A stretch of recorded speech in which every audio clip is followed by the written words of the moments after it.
चलिए बजट की स्टार्ट करते हैं। बजट पर आने से पहले ये बात है आप लोगों को कि जैसे हम बजट की बात करते हैं तो थोड़ा सा दिमाग में ये आता है कि भाई बजट थोड़ा जटिल टॉपिक लगता है ना। कभी खुद से बजट पढ़ने का प्रयास किया है?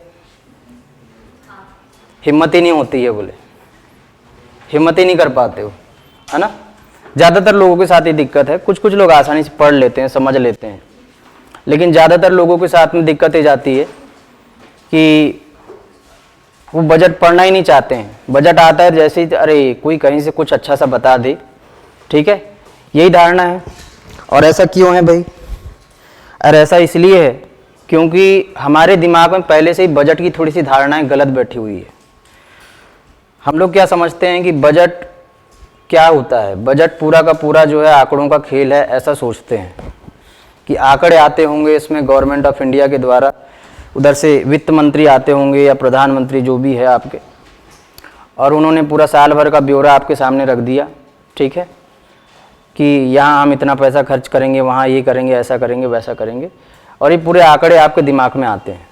इसलिए बजट से हम दूर भागने का प्रयास करते हैं। तो सबसे जो प्रमुख कारण है कि बजट को हम थोड़ा सा हार्ड वे में लेते हैं या जटिल रूप में समझने का प्रयास करते हैं या पढ़ना ही नहीं चाहते हैं क्योंकि जटिल लगता है। उसका कारण ये है क्योंकि हमारी धारणा गलत है। हम क्या सोचते हैं कि बजट आंकड़ों का खेल है, आंकड़े याद करना पड़ेगा, इसलिए हम बजट पढ़ना ही नहीं चाहते हैं, ठीक है। तो सबसे पहली बात ये बात दिमाग से निकालनी है कि भाई आंकड़े नहीं है ये। आंकड़े तो वैसे है, कुछ मामलों में ऐसा कह सकते हैं कि भाई बजट पूरा का पूरा आंकड़ा ही है एक प्रकार से, कि साल भर में कहाँ से कितना पैसा आ रहा है, कहाँ कितना पैसा डालना है, यही बातें उसमें होती है। लेकिन ये पूरी तरह से आंकड़ों वाली बात नहीं है, ठीक है।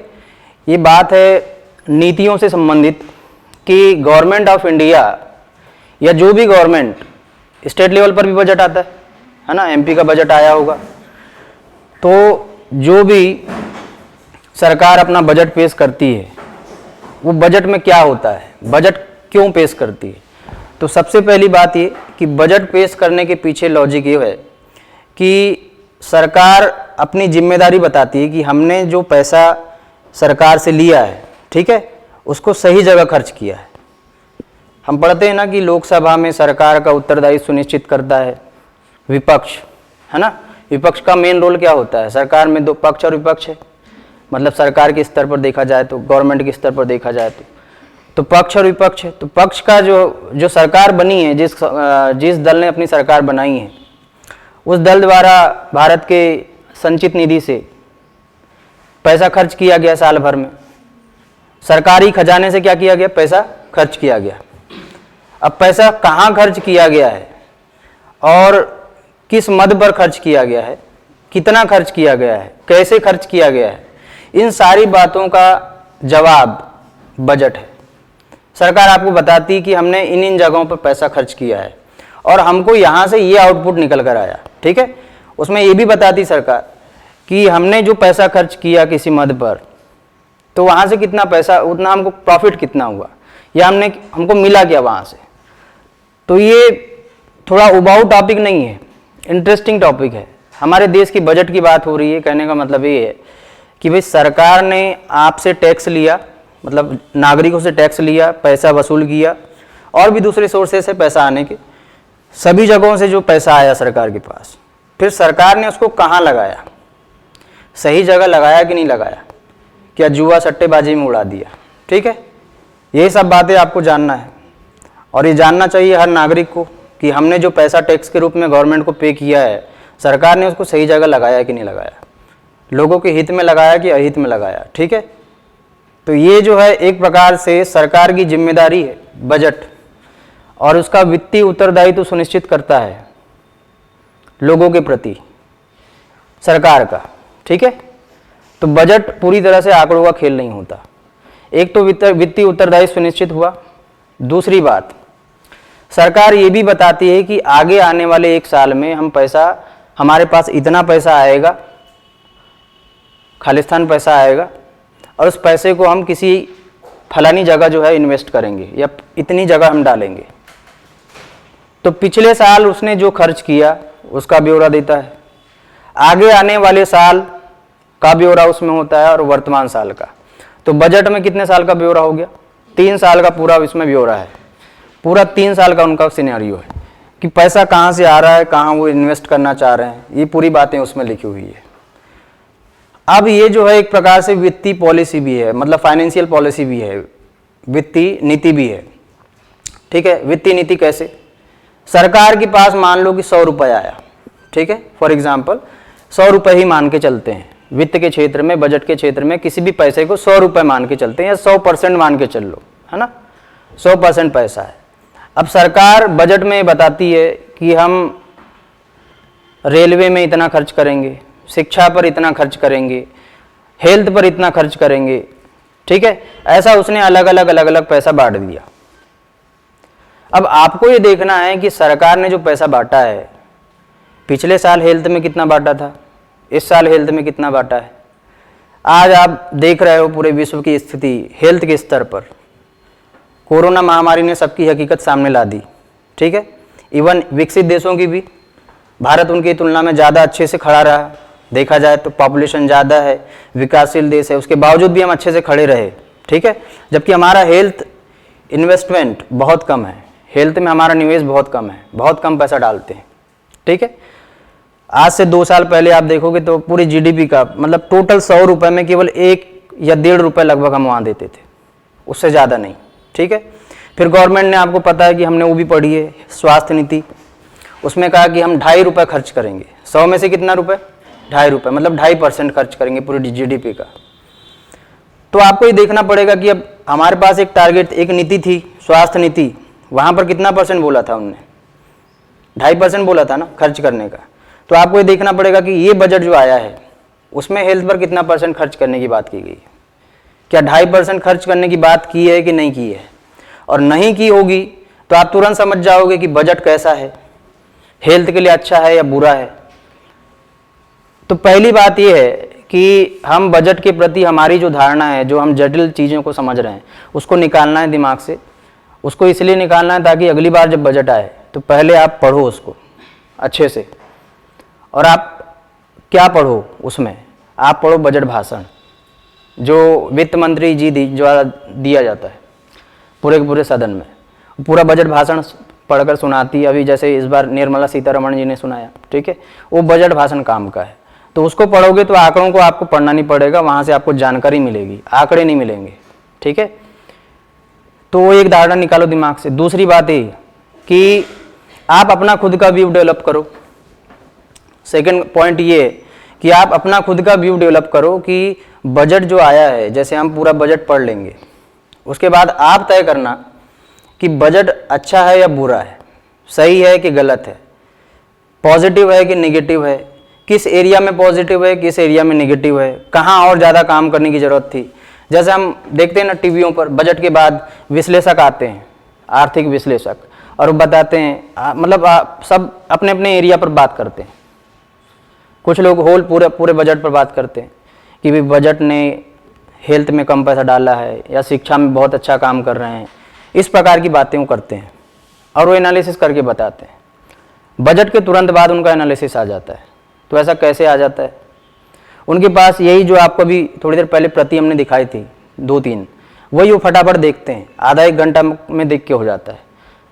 यदि उनको बजट की समझ है तो जल्दी जल्दी देख लेंगे और बता देंगे कि हाँ भाई, हेल्थ पॉलिसी में 2.5 का बजट का उन्होंने बात किया था, लेकिन खर्च हुआ 2.1, मतलब कम खर्च हुआ है, तो हेल्थ में कम काम हुआ, तुरंत बता देते हैं।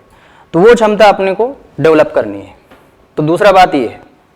तीसरी बात है, फिर अपन बात करेंगे लास्ट में बजट पर कि हमारे परीक्षा के लिए क्या काम की चीज़ है। तो 3 बातें, या पूरे बजट पढ़ने का जो है 3 उद्देश्य है। पहली बात ये कि आपको अपनी जो धारणा है कि भाई जटिल चीज़ है, आंकड़ों का खेल है और कुछ नहीं, तो ये दिमाग से निकाल लो। दूसरी बात कि बजट को ऐसे पढ़ना है या बजट को इस तरीके से समझना है कि आप खुद एनालिसिस कर सको बजट का, और अगली बार जो है किसी के पढ़ाने की ज़रूरत ना पड़े। बाकी लोग तो पढ़ाएंगे ही, आप लोगों को पढ़ना भी है, लेकिन आप खुद ही बता पाओ कि भाई क्या स्थिति है बजट की, है ना। तीसरी बात फिर हमारे परीक्षा की है अंतिम में जितनी हमारे काम की चीज़ें होगी वहाँ से आंकड़े हमको मिल जाएंगे और आपको अच्छे से लिखा भी दिया जाएगा। ठीक है, चलो आते हैं बजट पे। तो बजट 2023-24 पेश किया गया और इस बजट में जो कुछ खास बातें रही सबसे पहले उस पर हमको ध्यान देना है। इसमें कहा गया कि ये जो आज़ादी का जो अमृत महोत्सव हम मना रहे हैं कि नहीं मना रहे, है ना? क्या है अमृत महोत्सव? हाँ, आज़ादी के 75 वर्ष को अमृत महोत्सव के रूप में मना रहे हैं। और इस बजट को निर्मला सीतारमण जी ने जब पेश किया तो उन्होंने कहा कि ये जो है अमृत काल का पहला बजट है, अमृत काल का पहला बजट है। तो अमृत काल का पहला बजट कैसे हुआ? अमृत काल क्या है? ठीक है, हमने ये कहा कि भाई हम क्या मना रहे हैं, आज़ादी का अमृत महोत्सव मना रहे हैं क्योंकि आज़ादी के हमारे 75 साल 2022 में पूरे हो गए 1947 के बाद से।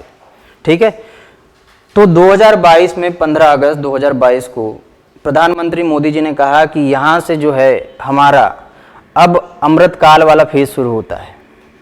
ठीक, जब अमृत महोत्सव मना रहे थे आज़ादी के 75 साल, तब मोदी जी ने क्या कहा कि हमारा यहाँ से क्या चालू होता है भाई, अमृत काल चालू होता है। अमृत काल चालू होता है का मतलब कि ये जो 2022 है यहाँ से 2047 तक, मतलब आज़ादी का जब हम कौन सा साल मनाएंगे, इंडिया एट द रेट 100 ये मनाएंगे, तब तक का पूरा जो है हमारा रणनीति होगा। अब जो मतलब जितनी भी चीज़ें बनेगी, मुख्य तौर पर बजट में जो बात हुई है वो आगे आने वाले 25 वर्षों के लिए हुई। 2022 में भी जो बजट आया था उसमें भी गवर्नमेंट ऑफ इंडिया का अप्रोच यही था कि हम जो बजट पेश कर रहे हैं वो बजट वर्तमान के लिए तो है ही, लेकिन हमारी जो योजना है वो आने वाले 100 वर्षों के लिए है। हमारी जो लॉन्ग टर्म पॉलिसी है या लॉन्ग टर्म स्ट्रेटजी जो है वो कैसी है, 100 वर्षों के लिए, है ना? तो हमारा जो बजट है वो आज़ादी का अमृत काल का पहला बजट इसलिए है क्योंकि अब जो अमृत काल स्टार्ट हुआ 2023 से, मतलब यहाँ से 25 वर्ष काउंट करो आप, 22 से लेकर 47 तक, इस 25 वर्ष में पहला वर्ष ये अभी वाला 2023 वाला, इसलिए इसको अमृत काल का पहला बजट कहा। तो ये पीटी में सवाल आ सकता है यहाँ से कि कौन से काल का पहला बजट है या अमृत काल का कौन से नंबर का बजट है, ऐसा कुछ भी आ सकता है सवाल। ठीक है, तो यहीं से हमको एक सवाल मिल गया। दूसरी बात है कि आज़ादी का अमृत काल होता क्या है, तो इसकी जानकारी होना चाहिए। आज़ादी का अमृत काल मतलब 75 वर्ष, लेकिन अब जो अमृत काल चालू हुआ है वो आगे आने वाले कितने सालों के लिए होगा, 25 सालों के लिए होगा। ठीक है, तो बजट की जो पूरी की पूरी रणनीति है वो 25 सालों के लिए है, पिछले साल से ही चालू हो गया ये। ठीक है, इस साल भी यही बात हुई कि हमारा जो बजट होगा वो पूरा का पूरा 25 साल का होगा। ठीक है, दूसरा बात, ये हमारे यहाँ क्या हो रहा है, G20 समिट हो रही है और G20 समिट पर आप लोगों को विशेष तौर पर ध्यान देना पड़ेगा क्योंकि यहाँ से बड़े छोटे छोटे सवाल बनेंगे। छोटे छोटे कहने का मतलब ये हुआ, अभी तक हम G20 को इस रूप में समझते थे या इस रूप में हम लेते थे कि G20 20 देशों का, विश्व की 20 बड़ी बड़ी अर्थव्यवस्थाओं का समूह है और साल में एक बार कहीं मिलते हैं, सम्मेलन करते हैं। लेकिन अब जब हमारे यहाँ इंडिया में सम्मेलन हो रहा है तब समझ में आ रहा है कि G20 क्या है। आ रहा है कि नहीं समझ में? क्या समझ में आया बताओ थोड़ा। G20 की अध्यक्षता भारत को मिली है और भारत में सम्मेलन होना चालू है। चालू है का मतलब ये कि जनवरी से काम चालू हो गया और वो आखिरी दिसंबर तक चलेगा। तो G20 की अध्यक्षता मिलना अपने आप में बहुत बड़ी उपलब्धि है। ये ऐसा नहीं है कि SCO की अध्यक्षता मिल गई हमको, ये ऐसा नहीं है कि ब्रिक्स की अध्यक्षता मिल गई हमको, ठीक है, या किसी दूसरी चीज़ की अध्यक्षता मिल गई, किसी दूसरे समूह की। तो दूसरे समूह की अध्यक्षता मिलने का मतलब सीधा सही होता है, साल भर का तो पूरा टर्म रहेगा ही आपके पास, लेकिन उसमें आएंगे एक बार मंत्री और आपके यहाँ बैठक करेंगे, 2-4 दिन रहेंगे और चले जाएंगे, बात खत्म हो जाती। लेकिन G20 में ऐसा नहीं है। अभी तक तो हम ऐसे ही समझ रहे थे कि हमारे यहाँ भी 2-4 दिन रहेंगे, आएंगे और चले जाएंगे, कुछ बातें चीतें करके, कुछ प्रस्ताव रख के, ठीक है। लेकिन अब समझ में आ रहा है कि नहीं, ऐसा नहीं है। इसमें अलग अलग ग्रुप की समिट होती है, अलग अलग ग्रुप का बैठक होता है। जैसे मध्य प्रदेश में 3 शहरों में 3 बैठकें हो चुकी है। सबसे पहले इंदौर में हुआ, किसका हुआ? ग्लोबल इन्वेस्टर समिट, वो तो एमपी का ही है, वो G20 का नहीं है। G20 का कौन सा समिट हुआ इंदौर में? एग्रीकल्चर पर हुआ, ठीक है। एग्रीकल्चर पर G20 का समिट कहाँ हुआ? इंदौर में। अगला बात, एक समिट खजुराहो में हुआ, सांस्कृतिक वाला, कल्चरल वाला जो होता ही है ना, वहाँ पर 1976 से हो रहा है, फरवरी के लास्ट माह में होता है, ठीक है। इस बार भी हुआ, तो G20 की बैठक भी वहीं करवा ली गई। एक समिट भोपाल में हुआ, ठीक है। तो ऐसे अलग अलग शहरों में कुछ कुछ समिट हुए। मध्य प्रदेश के केवल 3 शहर में 3 बैठक हो गई। इंडिया में और भी दूसरी जगहों पर दूसरी दूसरी समिट हुई है। तो G20 के अलग अलग ग्रुपों की अलग अलग बैठक हुई। कहीं पर IIT की बैठक होगी, इंफॉर्मेशन टेक्नोलॉजी वाली बैठक होगी, कहीं पर एग्रीकल्चर वाली हो गई, कहीं पर स्पेस वाली हो जाएगी, ठीक है, कहीं पर विदेश मंत्रियों की बैठक होगी, अभी चल रही है। विदेश मंत्रियों की बैठक अभी चल रहा है दिल्ली में, ठीक है, और बहुत सारे विदेश मंत्री इंडिया आ रहे हैं। तो ऐसे आपको अब G20 के अलग अलग बैठक कहाँ कहाँ हुई उसकी भी लिस्ट तैयार करनी पड़ेगी, ठीक है। तो पूरे का पूरा जो बजट है इसी के इर्द गिर्द रहा। G20 समिट मेन फोकस हमारा ये था। आज़ादी का अमृत महोत्सव हम मना रहे हैं, तो ये है फोकस में मेन। और G20 उसके अगला फोकस G20 है। और सबसे बड़ा विज़न क्या था? तो 2022-23 के बजट का विज़न मुख्य तौर पर समावेशी विकास है, ठीक है। विज़न क्या है? समावेशी विकास करना, ये इसका विज़न है। समावेशी विकास में इन्होंने बहुत सारी बातें बोली, बहुत सारी, ठीक है। और एक मॉडल भी रखा गवर्नमेंट ऑफ इंडिया ने, जिसको सप्तऋषि मॉडल कहते हैं। उसमें 7 पिलर उन्होंने बताए और 7 पिलरों पर काम करने की बात बोली, ठीक है, जिसमें से एक है समावेशी विकास। उसी में एक चीज़ और लिखी उन्होंने कि हमको निचले स्तर पर जाके काम करना है, ठीक है। और जो हम बात करते हैं ना समावेशी विकास के अंतर्गत क्या होता है, समाज के सबसे निचले तबके के व्यक्ति को ऊपर उठा के लाना है ना, या उनको समाज की मुख्य धारा से जोड़ना है। जो समाज से भी कटे हुए हैं या बहुत ज़्यादा पिछड़े हुए हैं उनको मुख्य धारा में जोड़ना है। तो उनके लिए स्पेशली प्रावधान किए गए हैं, ठीक है। 2 बात हो गई। पहली बात समावेशी विकास पर काम हुआ। दूसरी बात उन लोगों को लेके सबसे निचले तबके के लोगों को ऊपर उठा के लाना है। एक प्रकार से समावेशी विकास से ही जुड़ा हुआ मुद्दा है। तीसरी बात जो इस बजट में हुई सबसे काम की बात है कि इस पूरे बजट में गवर्नमेंट ऑफ इंडिया ने लोक लुभावने नीति को लाने की बजाय उन नीतियों को लाने का प्रयास ज़्यादा किया जिससे भारत को फ़ायदा होगा, भारत के लोगों को फ़ायदा होगा। लोक लुभावनापन क्या होता है और वास्तविक नीतियाँ क्या होती है, इसको अब अभी हम समझेंगे। थोड़ा सा अभी समझ में आ जाएगी बातें कि जब किसी गवर्नमेंट को लोक लुभावनी बात करनी पड़ती तो कहाँ इन्वेस्टमेंट ज़्यादा होगा, और वास्तविक रूप में कोई यदि अर्थव्यवस्था को आगे बढ़ाना चाहता है तो फिर इन्वेस्टमेंट कहाँ करना पड़ेगा। मतलब कहने का ये है मेरा कि आपके पास 100 रुपये है, ठीक है, 100 रुपये आपके पास है पूरे बजट में। इस 100 रुपये में से आप जो पैसा है किस फील्ड में डालोगे तो आपका फायदा होगा। यदि आप लाभ वाले फील्ड में डालोगे जिससे इंफ्रास्ट्रक्चर बनेगा, क्या बनेगा? इंफ्रास्ट्रक्चर बनेगा, जिससे रोजगार सृजित होंगे।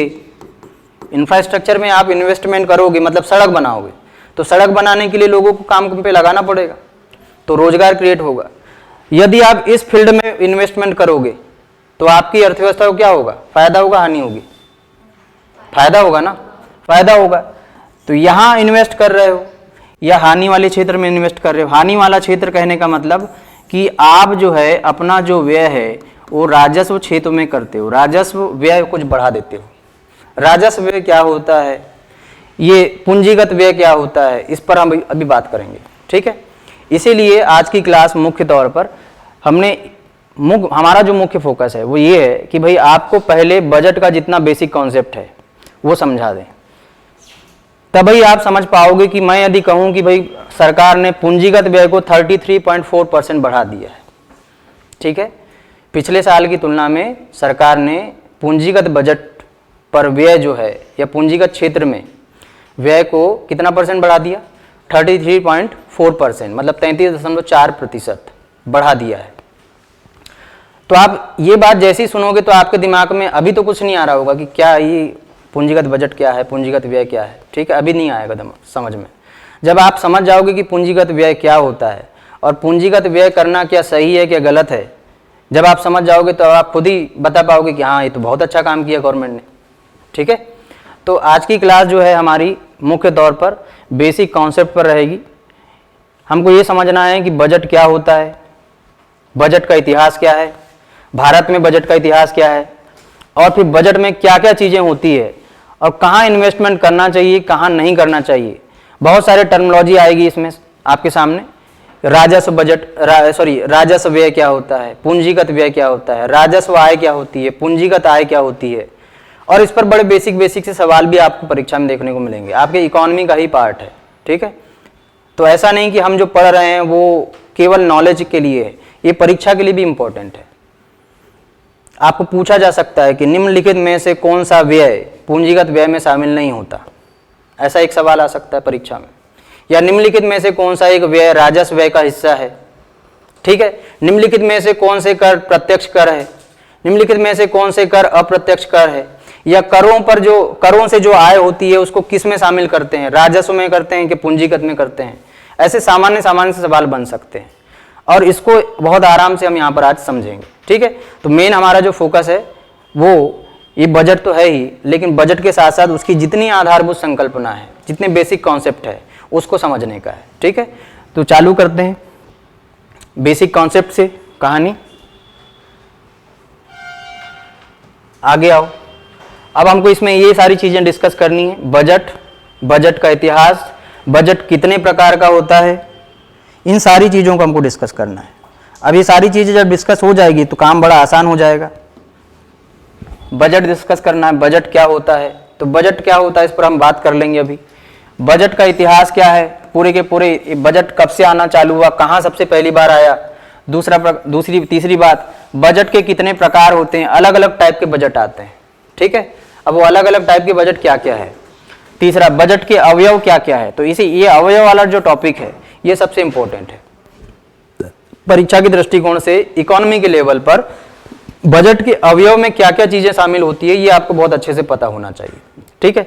बजट घाटा क्या होता है, जैसे हम कह देते हैं कि राजकोषीय घाटा, फिस्कल डेफिसिट, ठीक है। अब ये भी तो पता होना चाहिए कि फिस्कल डेफिसिट क्या है। मैं कहूं कि फिस्कल डेफिसिट 6.4% है। वर्तमान सरकार का जो फिस्कल डेफिसिट है वो पिछले साल 6.9 था, इस बार 6.4 है। आगे आने वाले सालों में उसको 5.9 पर लाने का टारगेट है। तो ये जो पूरे आंकड़े हैं उनको आपको रटने की बिल्कुल जरूरत नहीं पड़ेगी जब आप ये चीज समझ जाओगे कि फिस्कल डेफिसिट होता क्या है, ठीक है। भारत में बजट के रूपरेखा देखेंगे कि भारत में बजट कब आया, कैसे आया, किसने लाया सबसे पहली बार, उसके बाद कैसे कैसे इसका इतिहास रहा, ठीक है। बजट और उसका संवैधानिक प्रावधान, संविधान में कहाँ है बजट, कहाँ पर है भाई, आर्टिकल 112 से लेकर 117 तक, 117 तक ये पूरा बजट का प्रावधान है। इसमें सबसे मेन टॉपिक हमारे सबसे मुख्य जो आर्टिकल है वो क्या है, 112 है। बजट का कहीं भी, बजट शब्द का कहीं भी इस्तेमाल नहीं किया गया पूरे के पूरे संविधान में। इसमें कहा गया है वार्षिक वित्तीय विवरण, ठीक है। तो इसको हमको देखना है। बजट का निर्माण कैसे होता है, कैसे बनता है बजट, कहाँ बनता है, कौन बनाता है, ठीक है। और संसद में फिर बजट पारित कैसे होता है। अब फिर जब बजट पारित हो जाएगा तो फिर हम बजट चालू कर देंगे, ठीक है। तो आज हमारे टॉपिक यही रहेंगे। इसी के आसपास पूरी की पूरी हमको देखनी है जानकारी कि कौन कौन सी यहाँ से बहुत सारे पीटी के फैक्ट मिल जाएंगे हमको काम के, और हमारी जो है बजट के प्रति जितनी धारणा है या जितना उसमें जटिल चीजें हैं वो सारी चीजें आज क्लियर हो जाएगी। चलो, बजट क्या होता है, बजट की परिभाषा। नंबर 1, बजट एक ऐसा वित्तीय और परिणामिक विवरण है, वित्तीय और परिणामिक विवरण है जो एक निश्चित समय के लिए पूर्वानुमानित होता है, ठीक है। एक निश्चित समय के लिए मतलब 1 साल के लिए, 1 वर्ष के लिए क्या होता है, पूर्वानुमानित होने का मतलब ये है कि सरकार ने जब इस साल बजट जारी की तो किस वर्ष के लिए जारी की है, 2023-24 के लिए। हमारा वित्तीय वर्ष कब से कब तक चालू होता है, वित्तीय वर्ष को ध्यान में रखना है, 1 अप्रैल से 31 मार्च का पूरा पीरियड रहता है, 1 साल का, ठीक है। और जो बजट आया है 2023-24 का, वो कब से कब तक के लिए आया होगा? 1 अप्रैल 2023 से 31 मार्च 2024 तक के लिए आया होगा। और अभी ये चालू हुआ है, क्या अप्रैल आ गया? अभी तो मार्च चल रहा है, लेकिन बजट कब का पेश कर दिए? अप्रैल से पूरा अगले साल तक का, ठीक है। इसका मतलब क्या है? ये पूरा का पूरा बजट पूर्वानुमानित है, एक अनुमान है, एक अनुमान लगाया गया है कि हमारी जो है साल भर में प्राप्तियां इतनी होगी, खालिस्तान होगी, और हम इतना ही व्यय करेंगे। और कहाँ कहाँ व्यय करेंगे, ये एक अनुमान है जिसमें संशोधन भी होता है। जैसे जो आपको आगे आंकड़े मिलेंगे, पहले इस चीज को समझो कि होता क्या है, ठीक है। बजट में एक जो आंकड़ा होगा आपके पास, वो पिछले साल का होगा, 2000, मान लो जैसे 2022-23 का होगा, 22-23 का एक आंकड़ा होगा कि पिछले साल क्या हुआ।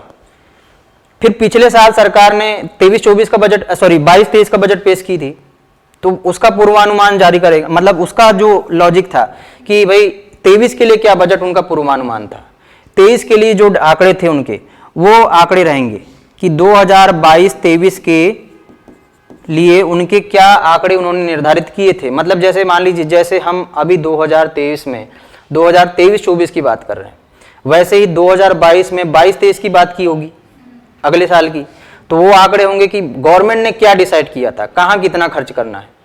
लेकिन ये है क्या, पूर्वानुमान है। पूर्वानुमान होने के कारण ऐसा जरूरी नहीं है कि जो बोला था वैसे ही होगा, उसमें आगे पीछे भी हो सकता है।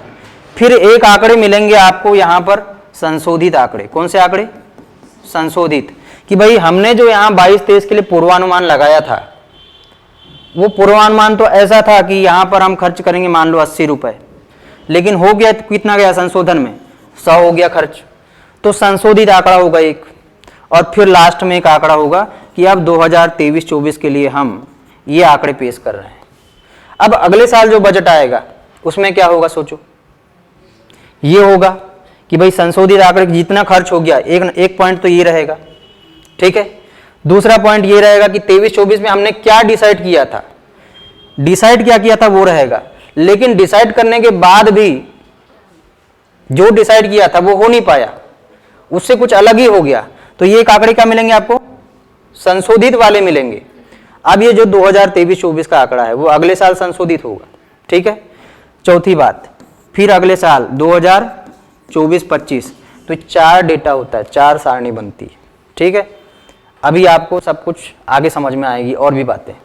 तो बजट एक पूर्वानुमान है जो अगले साल के लिए होता है, यद्यपि इसमें पिछले साल के भी आंकड़े होते हैं। पिछले देखो यहाँ पर 3 साल के आंकड़े हैं, 4 सारणी है, लेकिन कितने साल, 3 साल। एक साल का ही आंकड़ा 2 बार आया है, एक वास्तविक आंकड़ा और एक संशोधित आंकड़ा, ठीक है। क्लियर, चलो आगे बढ़ो। तो पूर्वानुमानित होता है जिसमें एक समय अवधि के अंतर्गत निश्चित उद्देश्यों को प्राप्त करने के लिए अपनाई जाने वाली नीतियां दी होती है। नीतियां देने का मतलब ये कि वो बताते हैं कि भाई हम पर्यावरण के क्षेत्र में ये योजना लेकर आ रहे हैं और हमारा टारगेट ऐसा है। जैसे इस बार जो है उन्होंने सप्तऋषि का फॉर्मूला दिया। सप्तऋषि में एक था हरित अर्थव्यवस्था, एक पिलर क्या है, हरित अर्थव्यवस्था। तो हरित अर्थव्यवस्था में उन्होंने फिर बोला कि अब गवर्नमेंट ऑफ इंडिया का जो अप्रोच है मेनली, आप पिछले जब से नई सरकार आई है एनडीए सरकार, यद्यपि उसके पहले भी काम होता रहा, लेकिन अब जो सरकार आई 2014 में, उसने स्पीड बढ़ाई अपनी एनवायरनमेंट के क्षेत्र में, एनर्जी के क्षेत्र में। आप देखोगे उसमें एक पिलर है ऊर्जा रूपांतरण का, सॉरी इसमें एक पिलर जो है हरित अर्थव्यवस्था का है, और उसके अंतर्गत एक पॉइंट है ऊर्जा रूपांतरण का। अभी हमारे यहाँ एनर्जी सबसे ज्यादा कहां से आती है, जीवाश्म से या गैर जीवाश्म से? जीवाश्म से आती है। कोयला से सबसे ज्यादा एनर्जी मिलती है, लगभग 50-52-55% एनर्जी कोयला से हम निकालते हैं। तो सरकार का अब टारगेट है कि हम अपना ऊर्जा रूपांतरण करें, कहने का मतलब एक्सचेंज करें, गैर जीवाश्म से, सॉरी जीवाश्म से किसकी तरफ बढ़ना है, गैर जीवाश्म की तरफ। तो ये एक प्रकार की लॉन्ग टर्म पॉलिसी है। ऐसा तो नहीं है कि आज बोल दिया कोयला को हटाओ और फलानी चीज लाओ, ठीक है तो हो जाएगा, ऐसा नहीं है ना। कोयला को आपको धीरे धीरे धीरे धीरे कम करना पड़ेगा, तो लॉन्ग टर्म पॉलिसी है। तो यहाँ पर आपकी नीति भी दिखती है, आंकड़े ही नहीं है, नीतियाँ भी है, योजनाएं भी है, बजट में सब कुछ है। वो सब कुछ जो गवर्नमेंट करना चाहती है आगे 1 साल, वो सब कुछ यहाँ आप अभी पढ़ लोगे, ठीक है। जैसे आगे मान लो गवर्नमेंट क्या करने वाली है, उसकी जानकारी आपको अभी से पता चल जाएगी। बजट वो चीज है, ठीक है। तो बजट आंकड़े नहीं है, बजट वो है जिसमें सरकार आपको पहले ही बता देती कि हम आने वाले 1 साल में क्या करने वाले हैं, ठीक है। हाँ, एक बात और, बजट आया है अभी 2023-24 के लिए, और इलेक्शन हो जाएगा अभी 2024 में, ठीक है, शुरुआत में। तो मतलब बजट के खत्म होने के पहले ही इलेक्शन हो जाएगा। इस बजट का टर्म खत्म होने के पहले ही क्या होगा, इलेक्शन होगा। और जब सरकार आएगी तो अपना और एक बजट लेकर आएगी, मतलब एक ही साल में 2 बजट भी आता है, एक साल में 2 बजट भी आता है, ठीक है। तो जब सरकार नहीं आएगी तब वो कुछ महीनों के लिए फिर से एक बजट लेकर आएगी कि अब हमारी सरकार नहीं आई है और हमारा ये टारगेट है, ठीक है। तो 2 बजट आएंगे अभी, जैसे मान लो कि 2023-24 के मतलब पहले शुरुआती सालों में और एक बजट आ जाएगा, क्लियर। कभी कभी ये होगा कि जैसे इलेक्शन कब होने वाला है ये थोड़ा सा देखना पड़ता है। मान लो कि फरवरी की 1 तारीख को क्या होता है, बजट आता है, और इलेक्शन होने वाला रहता है सितंबर अक्टूबर में, इलेक्शन होने वाला रहता है। तो सरकार को कितने साल के लिए बजट लाना पड़ता है, कितने महीने के लिए, अप्रैल से सितंबर तक के लिए लाना पड़ता है। अप्रैल, मई, जून, जुलाई, अगस्त, सितंबर, 6 माह के लिए। तो 6 माह के लिए उसका अंतरिम बजट आता। अंतरिम बजट का मतलब भाई शुरुआत में हम ये मतलब 6 महीने का उसका ब्यौरा है, पूरा कंप्लीट बजट नहीं है, पूर्ण बजट नहीं। लेकिन ये जो बजट है वो पूर्ण बजट है, क्लियर। लेकिन आगे जो आएगा वो पूर्ण बजट नहीं होगा। बात समझ में आ रही मेरी, कुछ दिमाग में आ रहा है। जब इलेक्शन होने वाला होता है उस साल 2 बजट आते हैं, दिमाग में ये बात याद रखो बस, ठीक है। जब भी इलेक्शन होने वाला होगा, चाहे वो राज्य के स्तर पर हो या केंद्र के स्तर पर हो, जब भी इलेक्शन होने वाला होगा तो बजट 2 बार आएगा। एक बार पुरानी सरकार के साथ आएगा और एक बार नई सरकार के साथ। मान लो ऐसा हो जाए कि अभी पीएम मोदी जी है, पीएम कौन है, मोदी जी है, उनकी सरकार है, ठीक है। यदि मान लो कि दुर्भाग्यवश तरीके से उनकी हार हो गई, फॉर एग्जाम्पल, ठीक है, अभी कुछ कहा नहीं जा सकता क्योंकि विपक्ष उतना मजबूत नहीं है ना, तो यहाँ से कुछ भविष्यवाणी नहीं की जा सकती अभी। तो पीएम मोदी जी मान लो दुर्भाग्यवश तरीके से हार गए, तो नई सरकार मान लो कांग्रेस की बन गई, फॉर एग्जाम्पल, ठीक है। राहुल गांधी जी पीएम बन गए मान लो, ठीक है। तो राहुल गांधी जी पीएम बन गए, तो राहुल गांधी जी को क्या पुराना बजट पसंद आएगा क्या? वो तो बोलेगा ना कि भाई मैं नया बजट लाऊंगा अपने तरीके से, मैं फलानी जगह पैसा नहीं, मैं फलानी जगह खर्च करूंगा, ठीक है, मैं हेल्थ में नहीं, मैं शिक्षा में ज़्यादा खर्च करूंगा। मतलब उनकी अपनी सोच हो सकती है ना। तो नई सरकार आएगी तो उनका बजट भी क्या होगा, नया आएगा। इसीलिए जब भी इलेक्शन होने वाला होगा तो बजट कितने आएंगे, 2 आएंगे। चलो जल्दी से आगे बढ़ते हैं। इसका मतलब पूरा का पूरा जो बजट है वो आय और व्यय का लेखा जोखा होता है। यही सारी बात इंपॉर्टेंट है हमारे लिए। चलो आगे बढ़ो। बजट का इतिहास क्या है, बड़ा इंटरेस्टिंग है बजट का इतिहास, ठीक है। पहली बात ये कि बजट शब्द किस भाषा से लिया गया है, फ्रेंच भाषा के शब्द बुजेट, ठीक है। ये जो शब्द है बुजेट, इससे आया है। बजट शब्द फ्रेंच भाषा के शब्द बुजेट से लिया गया, जिसका अर्थ क्या होता है, चमड़े का थैला। केवल इसका अर्थ कितना है, चमड़े का थैला। अब इस चमड़े का थैला ही पूरी की पूरी कहानी में इंटरेस्टिंग फैक्ट है, ठीक है। एक व्यक्ति है कौन, रॉबर्ट वालपोल, जो ब्रिटेन के पहले प्रधानमंत्री भी थे, ठीक है, रॉबर्ट वालपोल। उस समय वो वित्त मंत्री थे।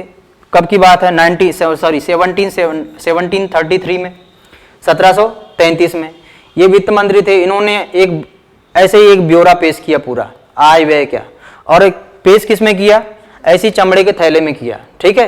तो कुछ दिन बाद जो है लोगों ने उनका मजाक उड़ाना चालू कर दिया कि फलाने व्यक्ति ने बजट पेश किया, ठीक है। बजट मतलब उन्होंने बोला ये था, बुगेट पेश किया।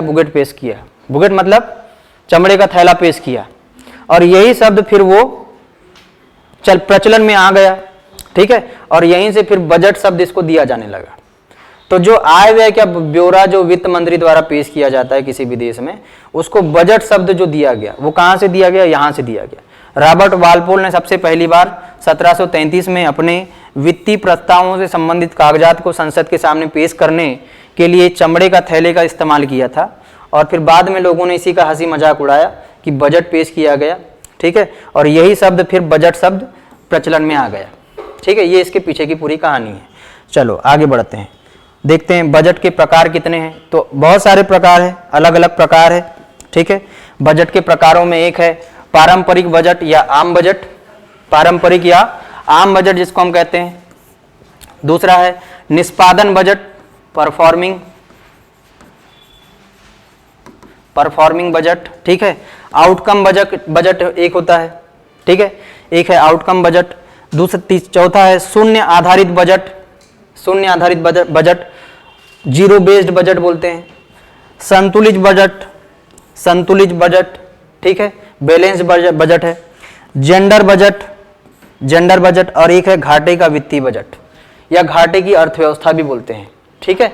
घाटे की वित्तीय अर्थव्यवस्था या घाटे का वित्तीय बजट, इस प्रकार के आपको बजट के संदर्भ में टर्म मिलेंगे इसके प्रकारों से संबंधित। अब ये जो प्रकार लिखे हैं ये अपने आप में, इनके शब्द में ही इनका पूरा का पूरा उत्तर है, ठीक है। एक एक पर थोड़ा शब्द पर ध्यान दो तो आपको यहीं से समझ में आ जाएगा कि बजट क्या चीज है, ठीक है। पारंपरिक या आम बजट में सामान्य तौर पर वर्तमान समय में जो बजट पेश किया जाता है, जिसमें सरकार साल भर का आय व्यय का ब्यौरा रखती है सामने, उसको ही आम बजट बोलते हैं, ठीक है। मतलब बजट की जो परिभाषा आपने समझी थी वही आम बजट है। किसी सरकार के वित्तीय मंत्री द्वारा साल भर में जो आय व्यय का ब्यौरा सदन में पेश किया जाता है वही आम बजट है। निष्पादन बजट, परफॉर्मिंग बजट का मतलब शब्द में ही लिखा हुआ है, परफॉर्मिंग मतलब जो बजट है वो कैसा परफॉर्म करेगा, इस आधार पर बजट बनता है। कि यदि मान लो कोई विभाग है, उनसे पूछा जाएगा कि आपको जो बजट दिया गया है उसका पैसा आप कहाँ खर्च करोगे, कैसे खर्च करोगे, ठीक है। एक है आउटकम बजट, कि हमने जो पैसा खर्च किया उससे क्या लाभ हुआ। आउटकम का मतलब क्या होता है कि कहीं कोई चीज हमने डाली थी, उससे हमको आउटकम निकल के क्या आया, क्या प्रॉफिट हुआ। आउटकम मतलब प्रॉफिट क्या हुआ, मतलब जैसे मान लो कि सड़क बनाने पर हमने 1 लाख करोड़ रुपए खर्च किए, मान लो 1 लाख करोड़ सड़क बनाने पर खर्च किया, तो उससे हमको फायदा क्या हुआ, सरकार वो बताएगी कि उससे आउटकम क्या हुआ, उससे लाभ क्या क्या हुए, ठीक है। ये होता है आउटकम बजट।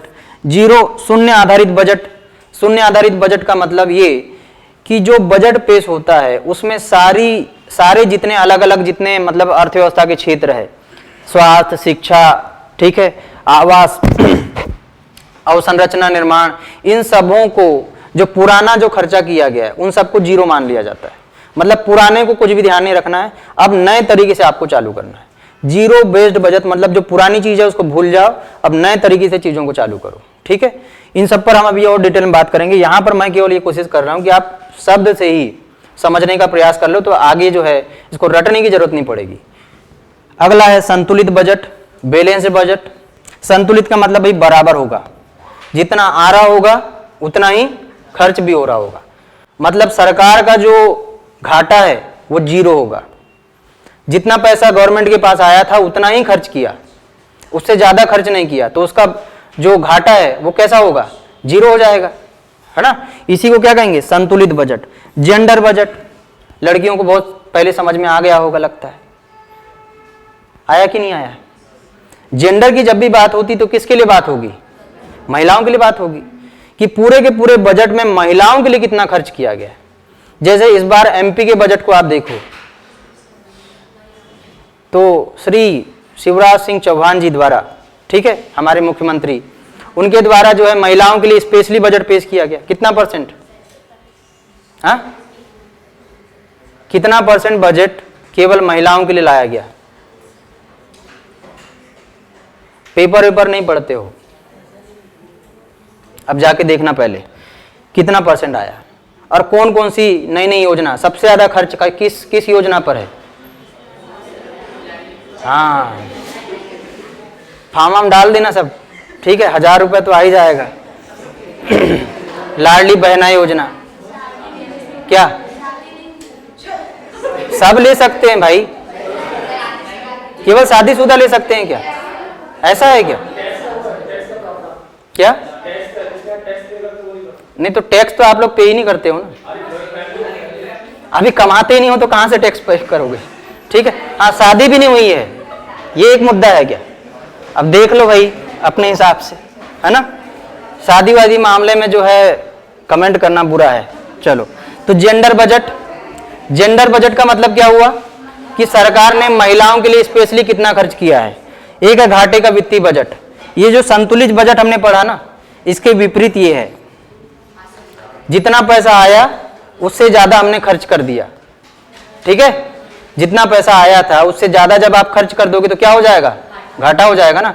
तो घाटे का वित्तीय बजट ये है, और सरकारें ज्यादातर इसको ही लाती है, या भारत में जो है ज्यादातर जो बजट पेश होता है वो घाटे का वित्तीय बजट होता है। कहने का मतलब, घाटे का वित्तीय बजट का मतलब आपका राजकोषीय घाटा बढ़ा हुआ होता है।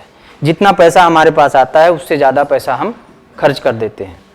और यही जो बात बोली मैंने, जितना आया था उससे ज्यादा खर्च कर दिया, यही आपका राजकोषीय घाटा है।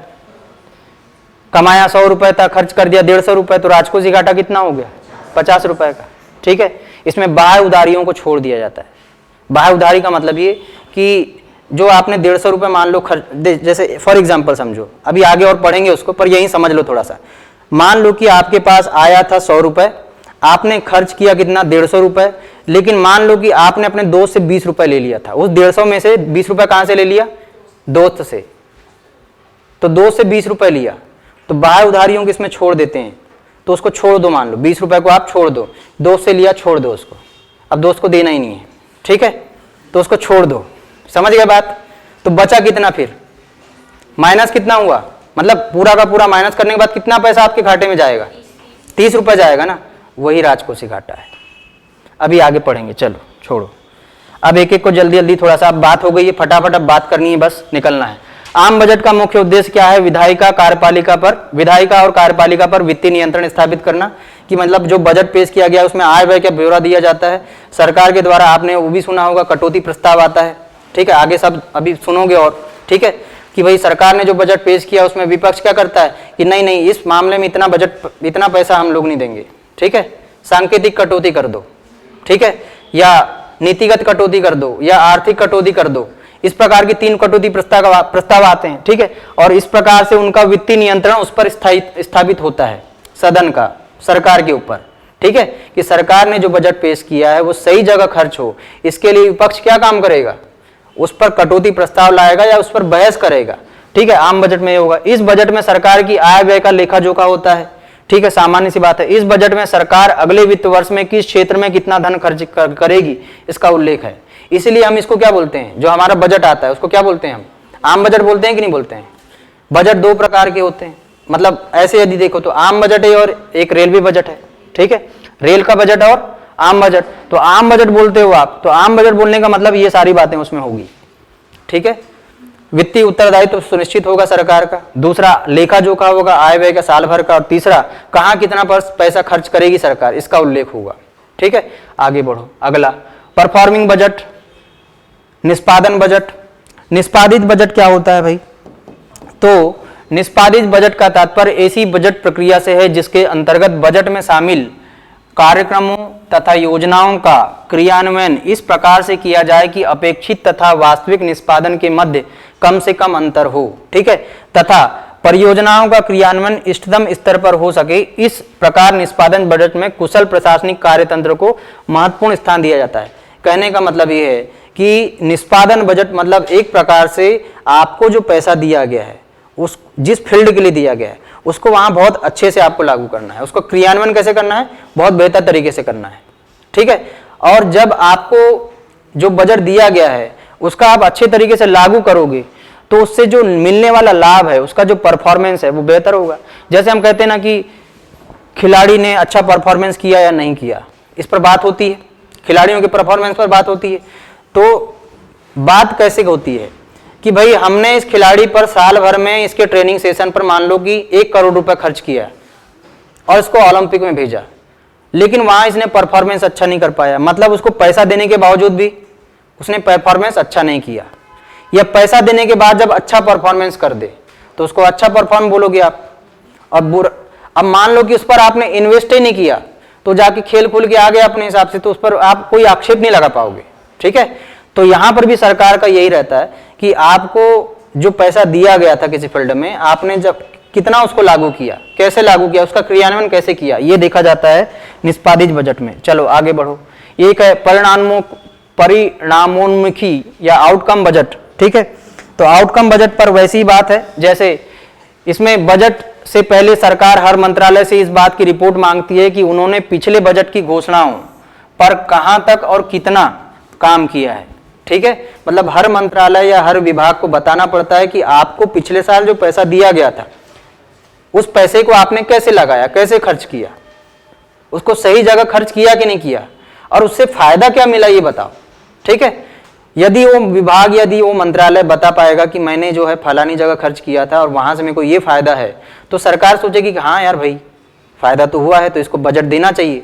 ठीक है, और यदि वो घालमेल करे, वो हवा हवाई करे, अरे सर यहाँ हो गया वहाँ हो गया और खत्म हो गया, ऐसा पैसा मेरे को मिला ही ढंग से, मजे कुछ समझ ही नहीं आया। ठीक है, तो घालमेल करेगा तो उसको सरकार बजट देगी क्या?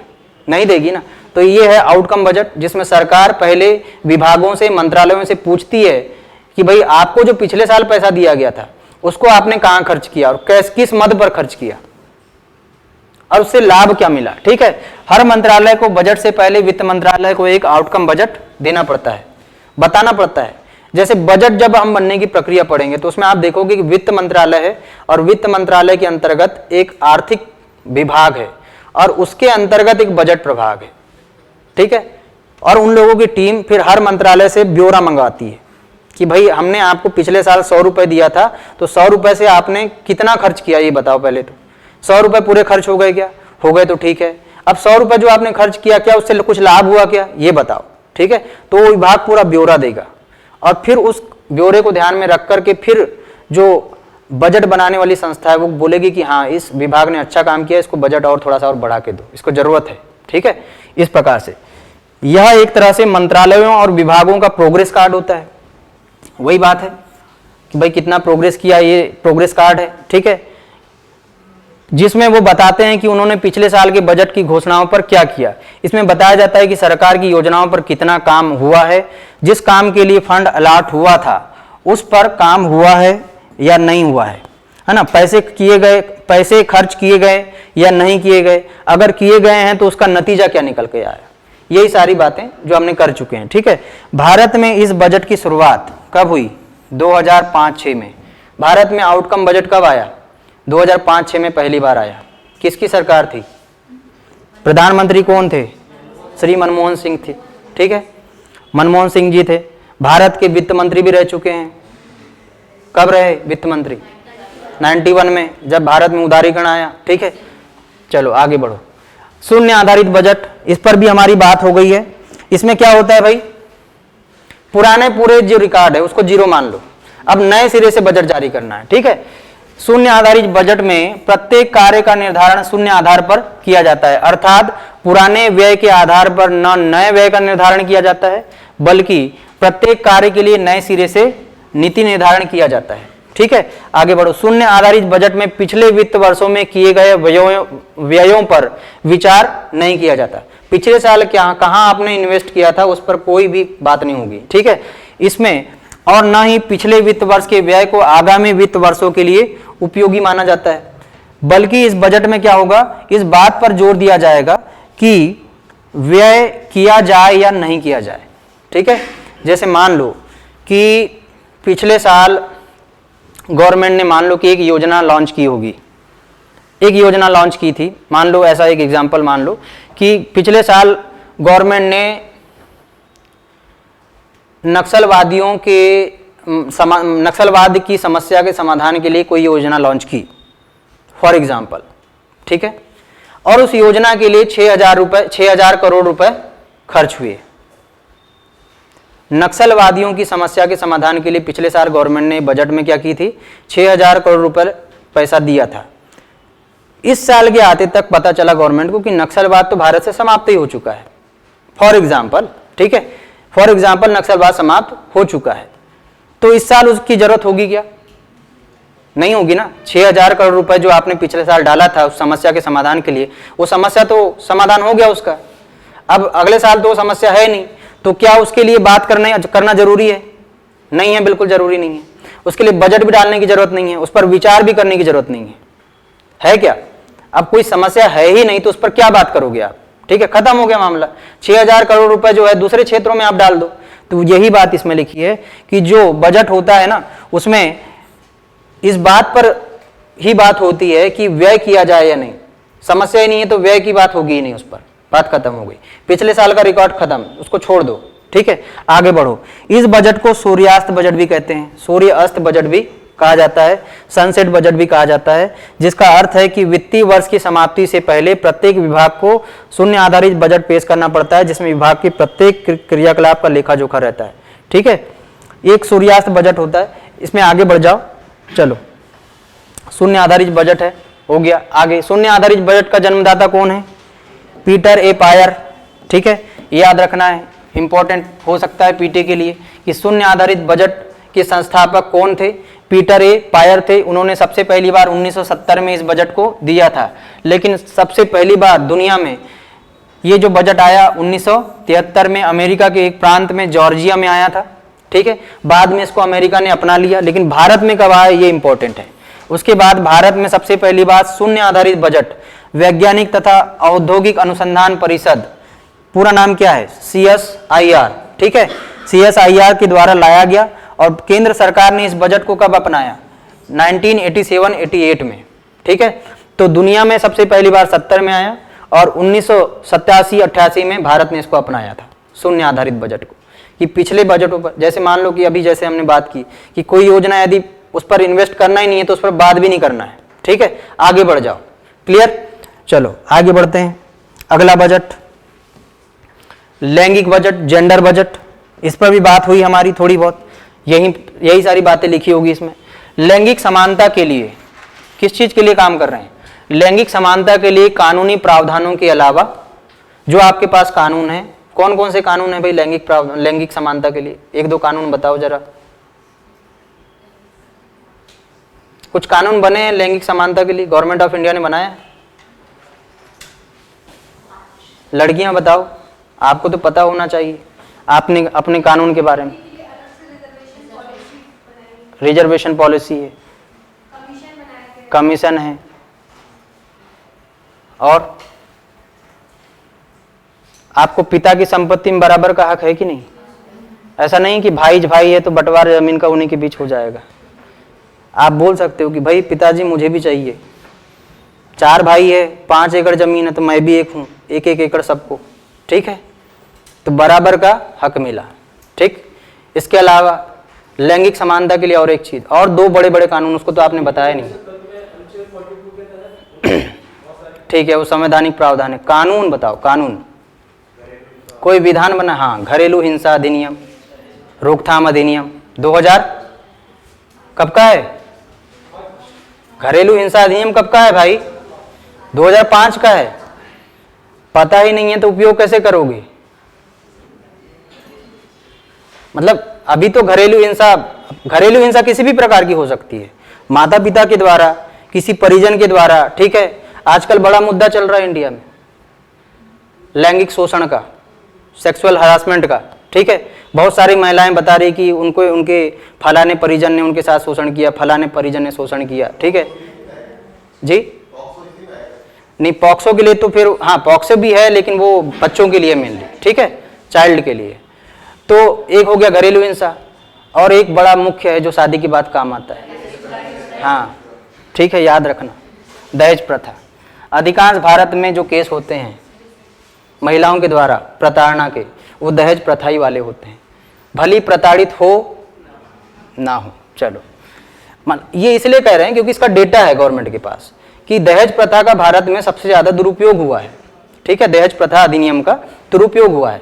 कुछ कुछ महिलाएं वास्तविक शोषण का शिकार हुई है तो उनके लिए ठीक है, लेकिन जो नहीं हुई है तो उनको अपने ससुराल वालों को प्रताड़ित करने के लिए इसका इस्तेमाल भी हुआ है। ठीक है, चलो आगे चलो।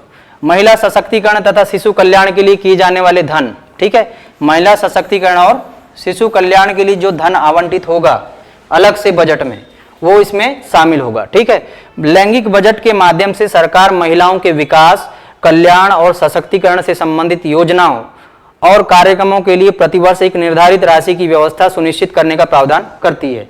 बात वही लिखी है। अब भारत में जेंडर बजट कब आया? तो 2005 से भारत ने औपचारिक रूप से वित्तीय बजट में जेंडर बजट को अपनाया था। ये बात काम की है। तो जेंडर बजट क्या होता है भाई? महिलाओं के लिए, बच्चों के लिए आपने अलग से बजट में क्या किया है? प्रावधान किया है, तो वो जेंडर बजट है। और भारत में ऐसा प्रावधान सबसे पहली बार कब किया गया? 2005 से किया गया। ठीक है, ये बात हमारे लिए सबसे काम की। चलो आगे बढ़ जाओ। संतुलित बजट, तो वो बात हो चुकी है हमारी कि जितना आ रहा है उतना खर्च कर दो, बराबर हो गया, घाटा जीरो है। ठीक है, तो अगर किसी वित्त वर्ष में सरकार की आमदनी और खर्च के आंकड़े बराबर हो तो उसे संतुलित या बैलेंस्ड बजट कहा जाता है। यह एक आदर्श बजट है जिसे व्यवहार में लाना कठिन होगा। होगा कि नहीं होगा? खास तौर पर विकासशील देशों के लिए ज्यादा कठिन है कि नहीं? कि भाई उनके, जैसे भारत जैसे देशों की बात करें तो हमारी पॉपुलेशन लगभग 140 करोड़ के लगभग हो गई है। 140 करोड़ के लगभग आपकी पॉपुलेशन पहुंच गई। ठीक है, उसमें से भी जो टैक्स पे करने वाले जो लोग हैं वो कम हैं। ठीक है, प्रत्यक्ष कर जो आप आयकर के रूप में, इनकम टैक्स के रूप में पे करते हो। भारत की 140 करोड़ आबादी में मुश्किल से 20 करोड़ लोग भी नहीं होंगे जो टैक्स पे करते होंगे। मतलब 20 करोड़ बहुत ज्यादा बोल दिया। ठीक है, इतने भी नहीं होंगे। और उतने पैसे, उनके पैसे से फिर आपको पूरी योजनाएं चलानी है बाकी लोगों के लिए, तो थोड़ा सा मुश्किल काम है। ठीक है, तो ये जो बजट है वो एक आदर्श बजट है। पैसा गवर्नमेंट के पास कम आता है, खासतौर पर विकासशील देशों में जहां पर गरीबी, भूखमरी, बेरोजगारी जैसी समस्याएं ज्यादा है, तो इनके समाधान के लिए गवर्नमेंट को ज्यादा खर्च करना पड़ता है। विकसित देशों को विकसित क्यों कहते हैं ये बताओ?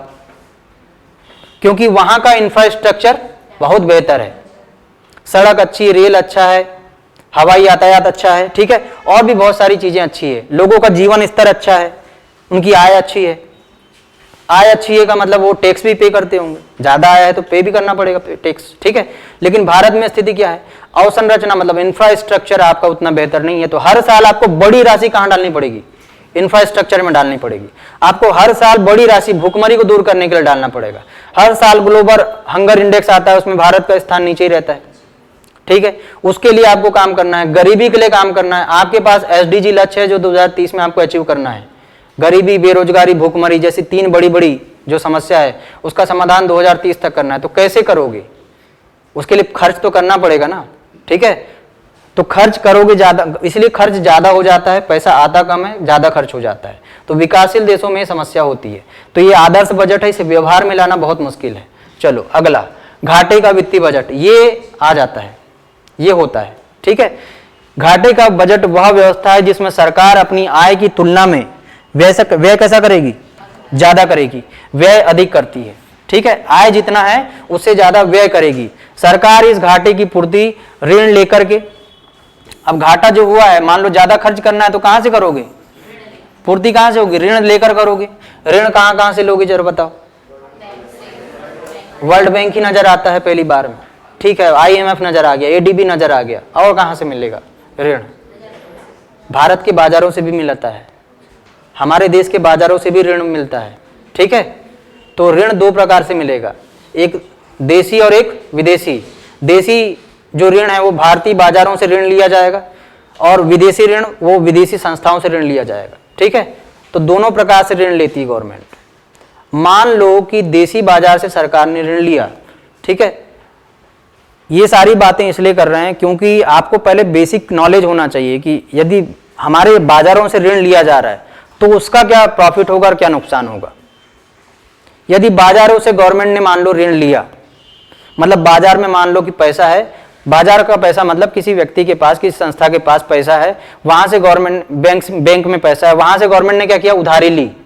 ठीक है, तो बाजार से पैसा उधारी किसने लिया? गवर्नमेंट ने लिया, खर्च करने के लिए लिया कहीं। तो इससे मार्केट की तरलता कम होगी कि बढ़ेगी?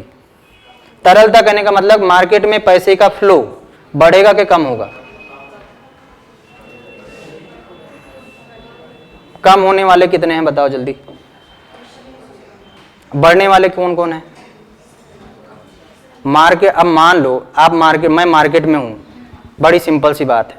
मैं मार्केट में हूँ, मेरे पास 1000 रुपये थे, सरकार ने बोली तुम मेरे को 500 दे दो, तो मेरे पास पैसा घटेगा कि बढ़ेगा? तो मार्केट में फ्लो कैसा होगा? कम होगा ना। मार्केट से पैसा किसने छीन लिया? सरकार ने छीन ली, तो मार्केट में फ्लो कैसा हो जाएगा? कम हो जाएगा, लिक्विडिटी कम हो जाएगी, तरलता कम हो जाएगी। जब तरलता कम होगी तो महंगाई बढ़ेगी कि घटेगी?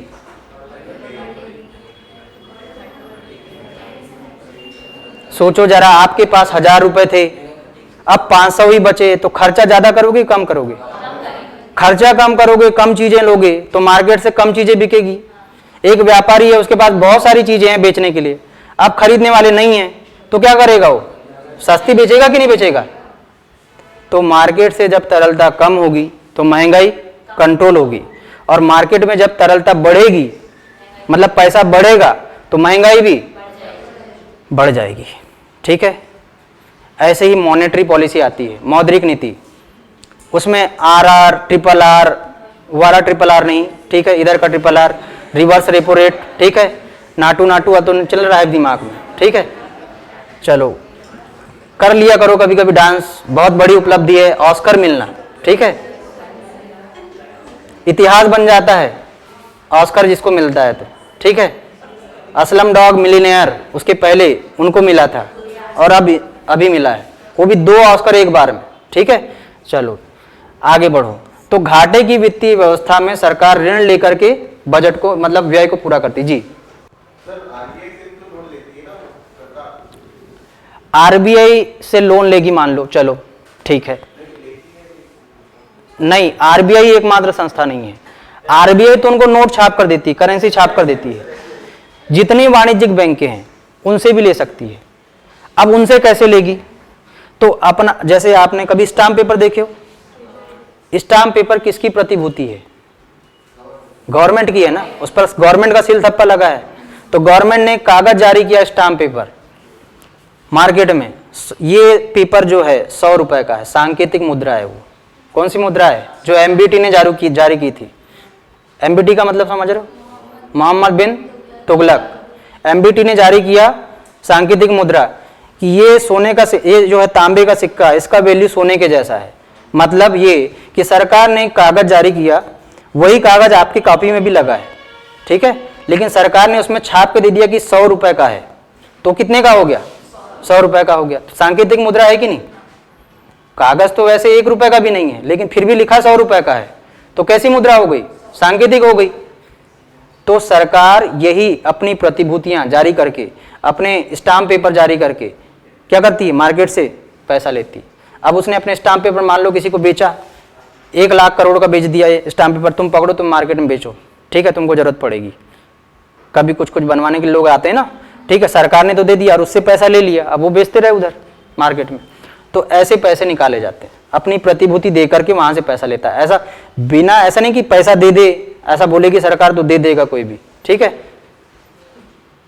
आप भी किसी से पैसा मांगने जाओगे तो आप बोलोगे ना कि मैं तेको ये चीज दूंगा, तुम मेरे को पैसे दे दो यार, ठीक है, या 5 दिन बाद जो है मैं तेको 100 रुपए का 120 दे दूंगा या दे दूंगी, ठीक है, तो आपको पैसा मिल जाएगा आसानी से। और तुम कहोगे कि मुझे 1 महीने के लिए उधार देना 1 लाख रुपए जरा, तो सामने वाला कहेगा नहीं है यार, खर्च हो गया, ठीक है, जेब में भले इधर रखा है लेकिन नहीं देगा, क्योंकि उसको मिलेगा क्या? ब्याज ही नहीं दोगे ना आप। चलो आगे बढ़ो। तो नगद कोषों में कमी करके करती है, अथवा पुनः नए नोट छाप कर करती है। इसकी पूर्ति कैसे होगी? ऋण लेकर करेगी। ऋण लेकर रिजर्व बैंक में जमा किए गए अपने नगद कोषों में कमी करेगी, मतलब आरबीआई के पास जो जमा है उसमें उसको निकालेगी वहां से। इसके अलावा करेंसी छपेगी, ठीक है, जो बाकी पैसा कहां से आएगा? तो पैसा कहां से आ रहा है? देखो, ऋण लेकर के आ रहा है, दूसरा आरबीआई के पास जो जमा है वहां से आ गया पैसा, और तीसरा कहां से? करेंसी छापेगी, ठीक है, देवास जाना पड़ेगा, ठीक है, वहां से करेंसी छापेगी, वहां से नोट निकलेगा, ठीक है। इस प्रकार से घाटे की व्यवस्था का पूर्ति होता है। चलो आगे बढ़ो। अब बजट घाटे की बात करते हैं जल्दी जल्दी फटाफट, ठीक है, ये बहुत सारी बातें इस पर हो भी गई है। बजट घाटा, बजट में जो है घाटा कितने प्रकार का होता है? मेनली 3 प्रकार का घाटे का बात होता है। आपके पूरे बजट में ये 3 घाटे आपको मिलेंगे। नंबर 1 राजकोषीय घाटा, नंबर 2 प्राथमिक घाटा, और नंबर 3 राजस्व घाटा।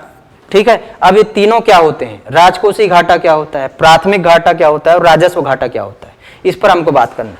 तो राजकोषीय घाटा, जैसे कि मैंने पहले ही आपको एक बार बताया कि राजकोषीय घाटा का मतलब क्या है कि जितना आपके पास पैसा आया था उधारियों को छोड़कर, जितना आपके पास पैसा आया था उससे ज्यादा आपने क्या कर दिया, खर्च कर दिया, तो वो आपका राजकोषीय घाटा है।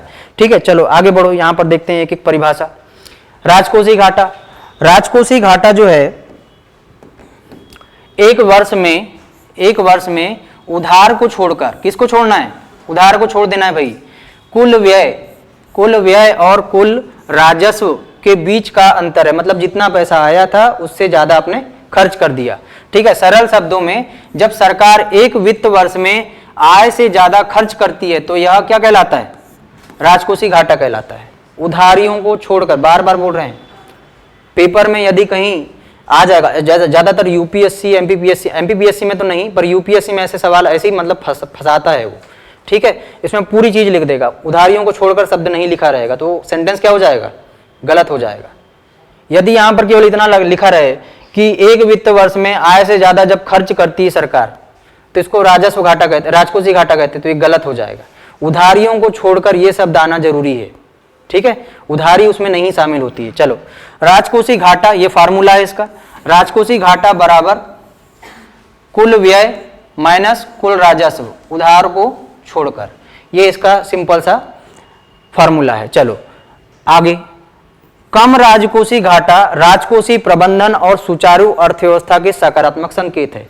कहने का मतलब ये है कि आपका यदि राजकोषीय घाटा, फिस्कल डेफिसिट कम है, इसका मतलब अर्थव्यवस्था की स्थिति कैसी होगी, अच्छी होगी, और ज्यादा है मतलब अर्थव्यवस्था की स्थिति थोड़ी सी खराब है।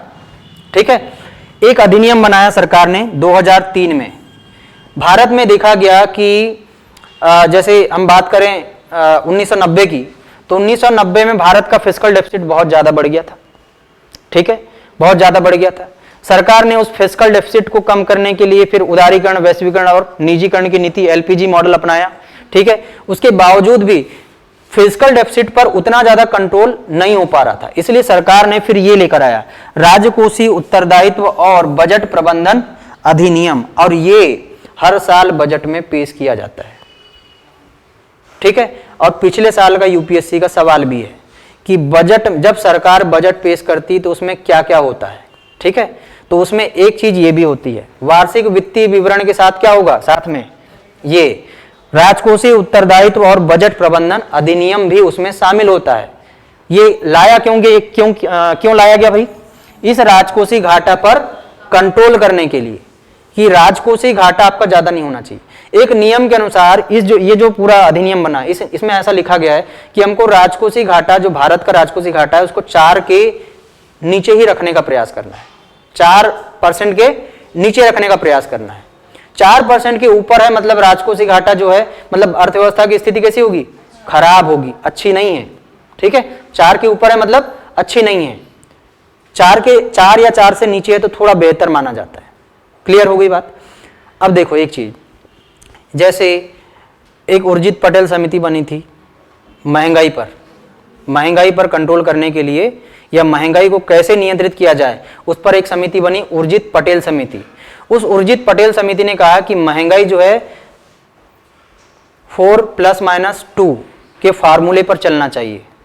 क्या चलना चाहिए, 4 ± 2 के फार्मूले पर, मतलब अधिकतम कितनी होना चाहिए, 6, और मिनिमम 2, 0 भी नहीं होना चाहिए महंगाई यदि 0 हो जाए, यदि महंगाई पूरी तरह से समाप्त हो जाए तो क्या होगा, अर्थव्यवस्था की स्थिति बहुत खराब हो जाएगी, उत्पादन गिर जाएगा।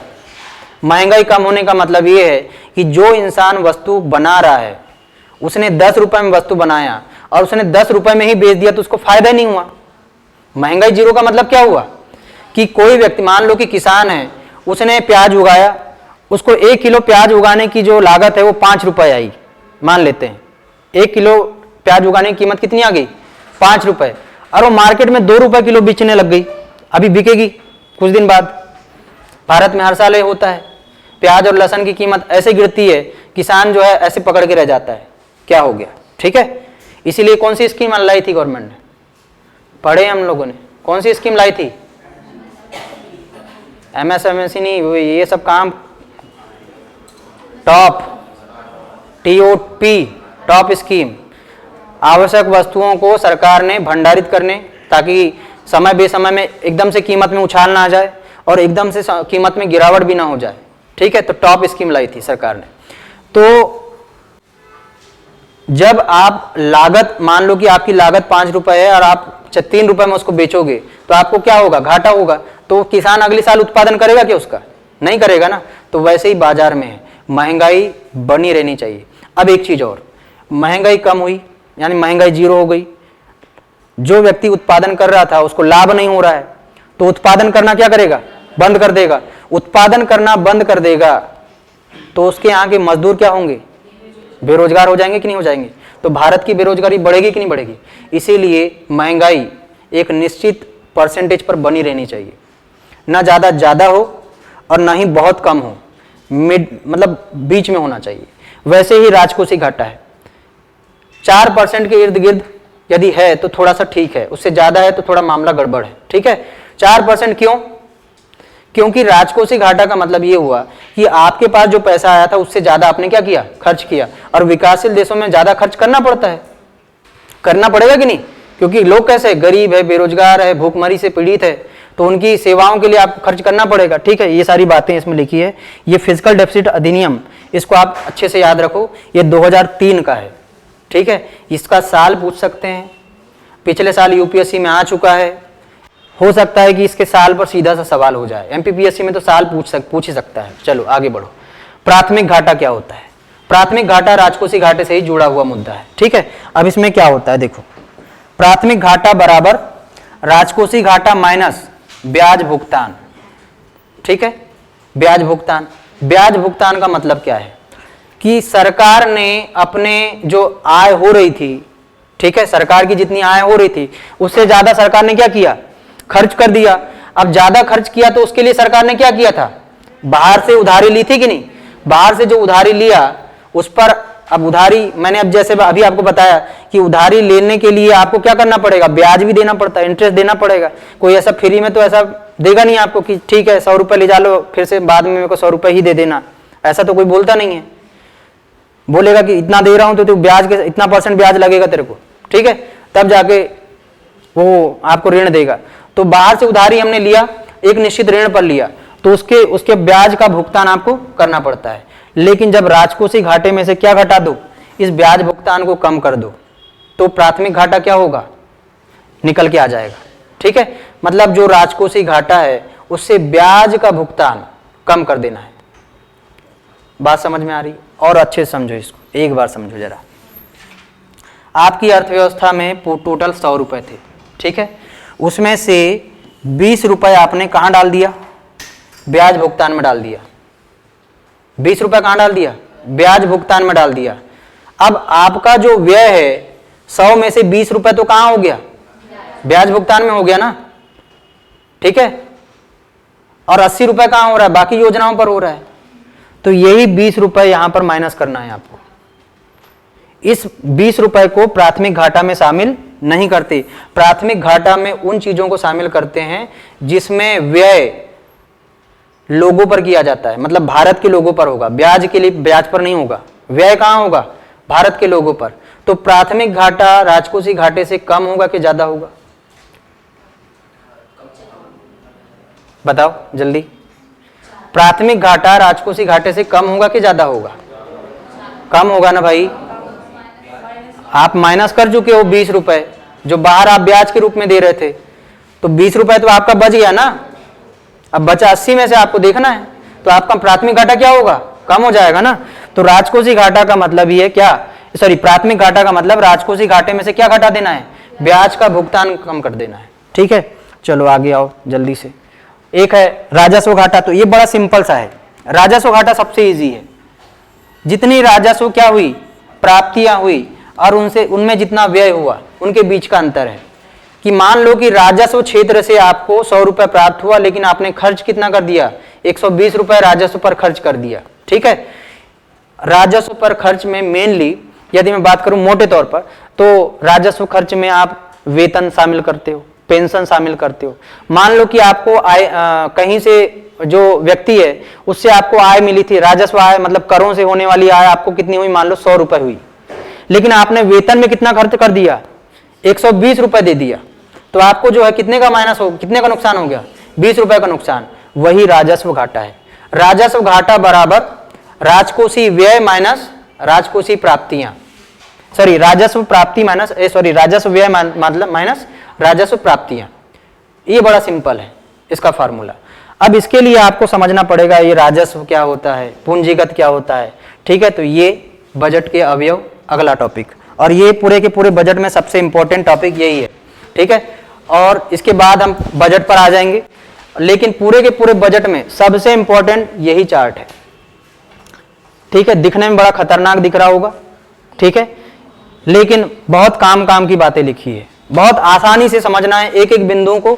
जहां समझ नहीं आएगा वहां पूछ लेना, कोई दिक्कत नहीं है, ठीक है, आराम से करेंगे इसको। अब देखो बजट के दो अवयव है, एक क्या होगा आय और एक क्या होगा व्यय। सार्वजनिक आय और सार्वजनिक व्यय कहते हैं।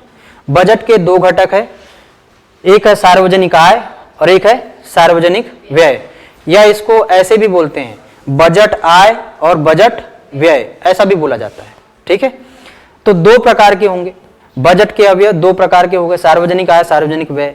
अब जो सार्वजनिक आय है वो दो क्षेत्रों से प्राप्त होती है, उसके दो क्षेत्र है, कौन कौन से, एक है राजस्व आय और दूसरी कौन सी, पूंजीगत आय।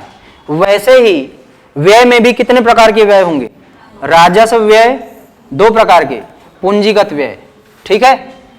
राजस्व आय सार्वजनिक आय कितने प्रकार की हो गई, दो प्रकार की, एक है राजस्व आय और दूसरी है पूंजीगत आय, ठीक है। इधर देखोगे तो सार्वजनिक व्यय में एक राजस्व व्यय और पूंजीगत क्षेत्र में किया गया व्यय। ऐसे जो है ना अपने पेज में जो वर्टिकल मत बनाना, इसको हॉरिजॉन्टल बनाओगे तब आ पाएगा, वर्टिकल बनाओगे तो नहीं आ पाएगा पेज में, ठीक है, क्योंकि इतना सारा डेटा है। अगले एक ही पेज में आ जाना चाहिए, ऐसा कुछ उपाय कर लो, बहुत छोटे छोटे अक्षर बना के लिख लो, है ना, सूक्ष्मदर्शी लगा के फिर देख लेना भले, ठीक है। तो सार्वजनिक आय में दो प्रकार की आय, एक राजस्व क्षेत्र से होने वाली आय और दूसरी पूंजीगत क्षेत्र से होने वाली आय। अब इसमें ध्यान दो, जो राजस्व क्षेत्र से आय होती है उसमें दो प्रकार की चीजें शामिल होती है, और सबसे मुख्य जो राजस्व आय है वो कौन सी है, कर से होने वाली आय। कर से होने वाली आय राजस्व आय में सबसे बड़ा हिस्सा होता है, मतलब सरकार के पास आय का सबसे बड़ा स्रोत क्या है वर्तमान में, टैक्स है, ठीक है। राजस्व क्षेत्र है और राजस्व में भी क्या, कर से होने वाली आय। अब कर से होने वाली आय जो रहेगी वो कितने प्रकार के करों से आएगा, और कर कितने प्रकार के, प्रत्यक्ष कर और अप्रत्यक्ष कर। एक एक चीज को क्लियर करते हैं, ठीक है। प्रत्यक्ष कर और अप्रत्यक्ष कर। प्रत्यक्ष कर में कौन कौन से कर शामिल है बताओ जरा जल्दी से। हाँ, आयकर, आयकर हो गया, चलो प्रत्यक्ष कर की बात कर रहे हैं ना, आयकर। दूसरा कस्टम ड्यूटी नहीं आता इसमें, निगम कर, आयकर और निगम कर, और एक संपत्ति कर भी हुआ करता था लेकिन अब समाप्त हो गया, ठीक है, संपत्ति कर।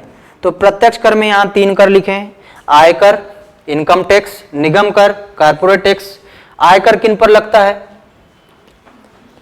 एक सीमा से अधिक आय वाले व्यक्तियों पर लगता है। किस पर लगेगा, व्यक्तियों पर लगेगा। निगम कर किस पर लगेगा, कारपोरेट टैक्स मतलब कंपनियों पर लगेगा, व्यावसायिक इकाइयों पर लगेगा जो एक सीमा से अधिक ज्यादा लाभ कमाती है, उस पर लगेगा, ठीक है। तो निगम कर कंपनियों पर लगा, आयकर व्यक्तियों पर लगा, संपत्ति कर ये भी व्यक्तियों पर लगेगा, ठीक है। आगे बढ़ते हैं, ये समाप्त हो गया है तो इसको यहां से हटा दो, अब कोई जरूरत नहीं है इसकी। ये दो कर को याद रखो, आयकर और निगम कर। चलो यहां से आपको समझ में आएगा कि पैसा कहां से आता है और कहां जाता है। तो पैसा सबसे ज्यादा आयकर और निगम कर यहीं से आता है, ऐसा माना जाता है। अब एक बात बड़ी अच्छे से याद रखो कि इस जो कर वाले, जो कर से होने वाली आय में दो प्रकार के कर है, प्रत्यक्ष कर और आयकर। तो ऐसा माना जाता है कि प्रत्यक्ष कर हमेशा उससे जो आय होने वाली आय है वो अप्रत्यक्ष कर से होने वाली आय की तुलना में ज्यादा होना चाहिए। मतलब प्रत्यक्ष कर से पैसा ज्यादा आना चाहिए। यदि किसी अर्थव्यवस्था में प्रत्यक्ष कर से होने वाली आय ज्यादा है अप्रत्यक्ष कर की तुलना में, तो अर्थव्यवस्था बेहतर स्थिति में है। क्यों ऐसा अभी पता चलेगा। ठीक है, चलो यहां पर ध्यान दो। अप्रत्यक्ष कर कौन कौन से टैक्स है बताओ जल्दी जल्दी।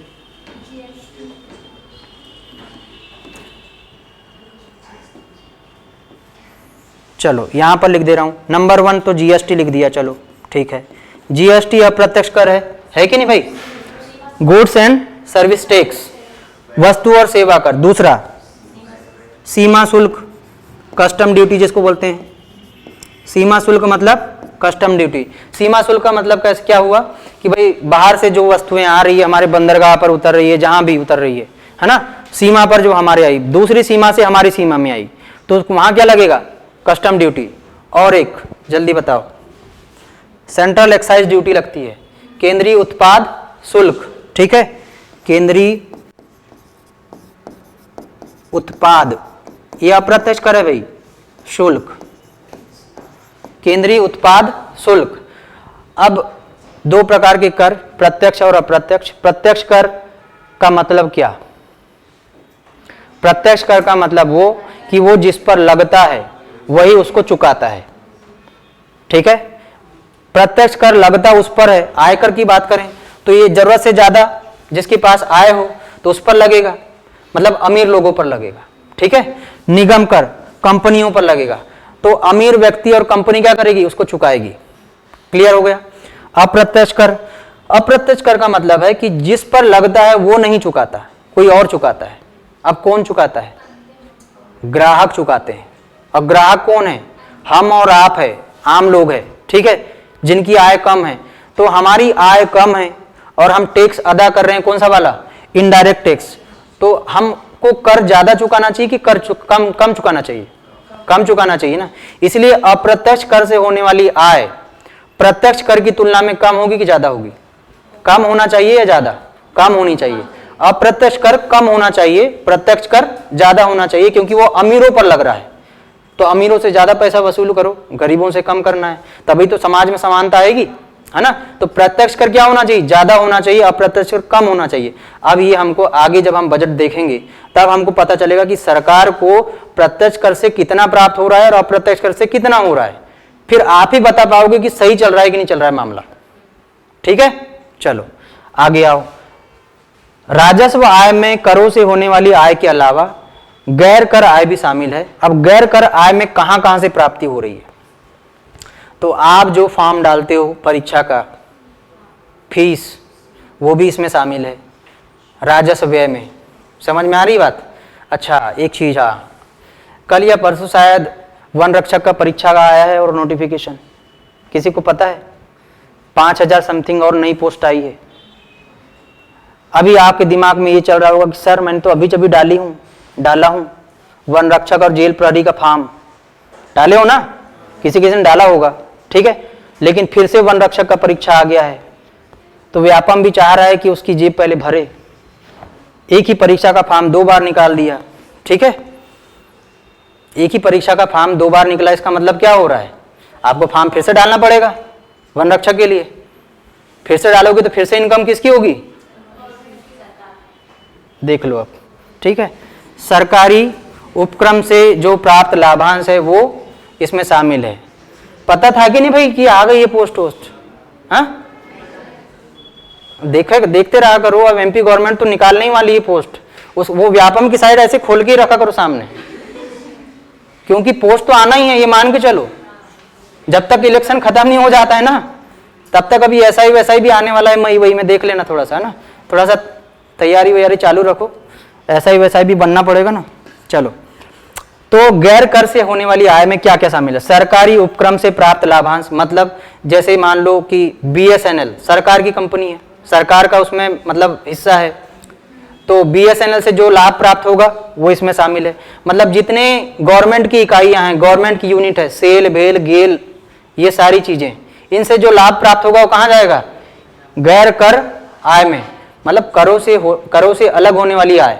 इसमें एक है सरकारी उपक्रम से होने वाली लाभ, होने वाला लाभांश या होने वाला लाभ। ठीक है, अगला ब्याज प्राप्ति। ब्याज प्राप्ति का क्या मतलब है भाई? कभी कभी ऐसा, जैसे भारत जैसा देश, हमारे पास थोड़ा सा तो पैसा है ही, इतना तो पैसा है कि हम कभी कभी किसी को उधार दे देते हैं। ठीक है, कभी मान लो अफगानिस्तान कुछ खर्च करना पड़ गया तो उधार दे दिया हमने उसको, अब वहां से हमको क्या मिलेगा? ब्याज मिलेगा ना। तो ब्याज हम भी चुकाते हैं लेकिन हम भी कहीं से लेते हैं। ठीक है, तो एक हो गया सरकारी उपक्रमों से होने वाला प्राप्त, दूसरा हो गया ब्याज की प्राप्ति, तीसरा शुल्क अर्थदंड, शुल्क आपका जो फीस वीस होता है वो जो चुकाते हो। अर्थदंड मतलब कहीं से जुर्माना, कहीं मान लो कि गाड़ी चला रहे हो बिना हेलमेट के, जो पैसा मिला वो भी सरकार को जाता है। फार्म हम भरवाते हैं कि नहीं आपसे?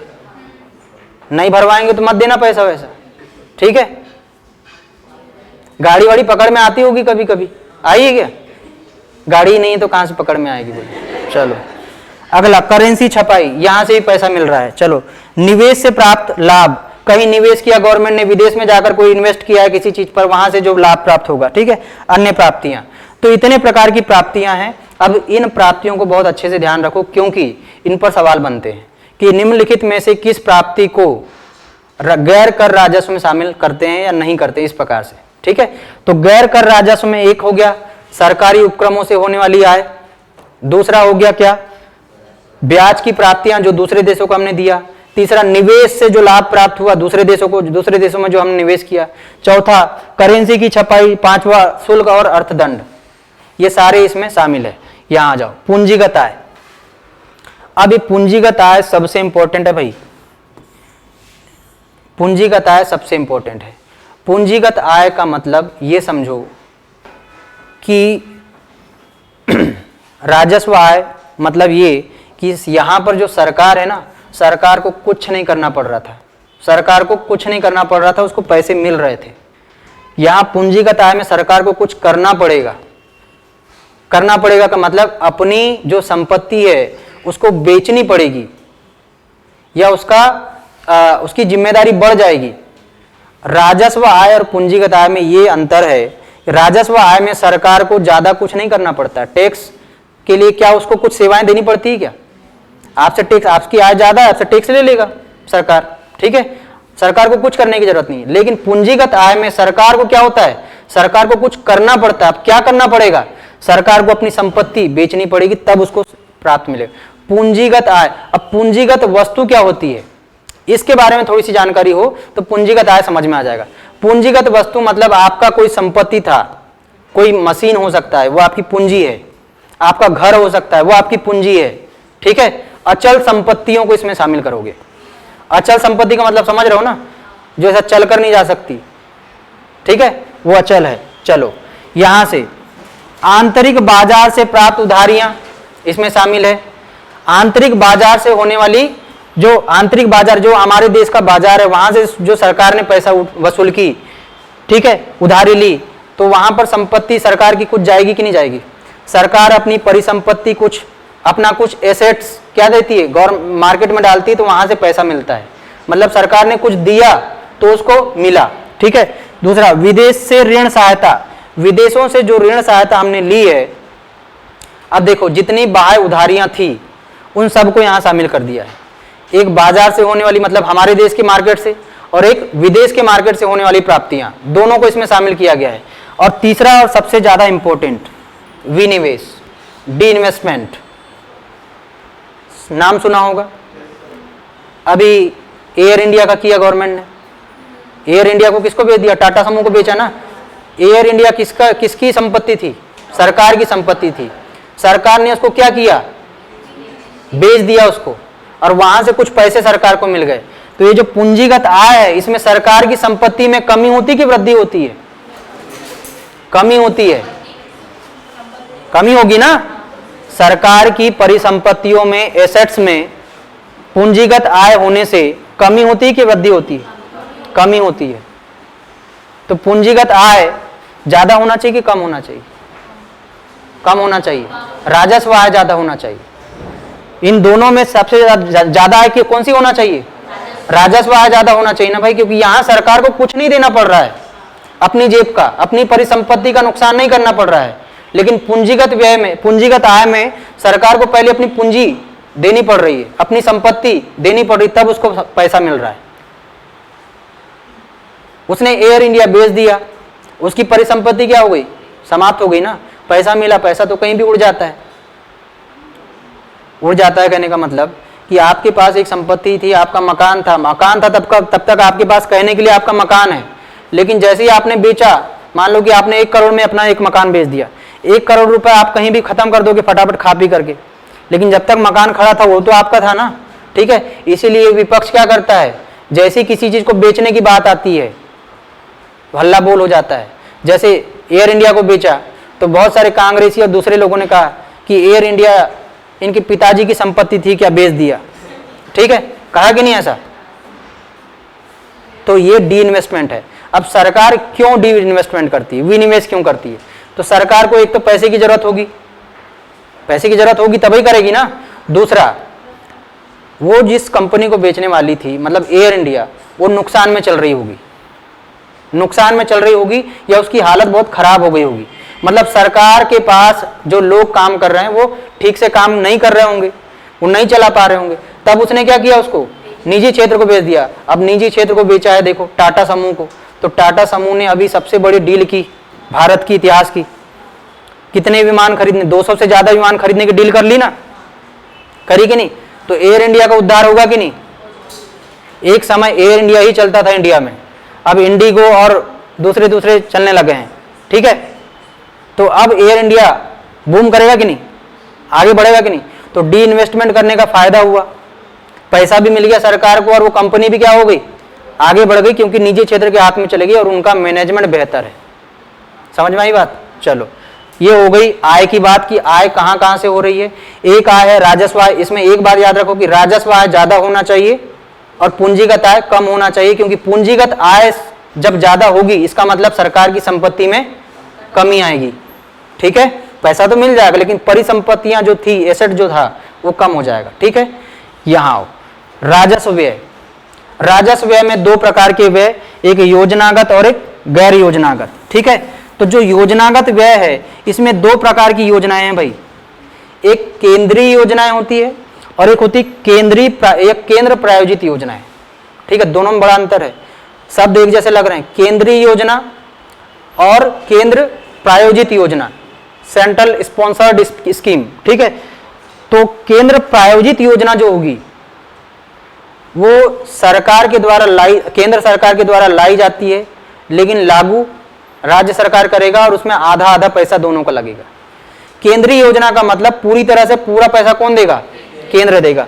यहाँ 100% पैसा कौन देता है, केंद्र देता है। और केंद्र प्रायोजित योजना में क्या होता है कि यहाँ पर ज्यादातर अनुपात आपको ऐसा मिलेगा 60-40 का। केंद्र सरकार बोलती कि मैं 60 रुपए दे दूंगा, तुम बाकी 40 रुपए दे देना, ठीक है। तो केंद्रीय योजना यानी 100% पैसा कौन देगा, केंद्र सरकार। और केंद्र प्रायोजित मतलब राज्य सरकार भी वहां पर अपना पैसा लगाएगी। कभी कभी ये अनुपात इतना भी हो सकता है, लेकिन जो पहाड़ी क्षेत्र है, पहाड़ी राज्य है या उत्तर पूर्व के राज्य है, या जिनको ऐसे राज्य जिनको विशेष राज्य का दर्जा प्राप्त है, उनके लिए अनुपात क्या हो जाता है, 90:10 का हो जाता है। मतलब 90% पैसा केंद्र सरकार और 10% केवल कौन, वो राज्य सरकार देगी, जिनको विशेष राज्य का दर्जा प्राप्त है। इसीलिए लोग क्या करते हैं, हमको विशेष राज्य का दर्जा दे दो, हमको विशेष राज्य का दर्जा दे दो, इसकी मांग करते हैं, ठीक है। क्यों करते हैं समझ में आया, क्योंकि यहां से उनको पैसा कम इन्वेस्ट करना पड़ता है पहली बात, और सरकार से बहुत सारी सहायता भी मिलती है, ठीक है। तो ये है गैर योजनागत व्यय। अब एक बात याद रखो, ये जो राजस्व व्यय हो रहा है, इस राजस्व व्यय में योजनागत व्यय में यहां पर व्यय हुआ, गैर योजनागत व्यय ये है।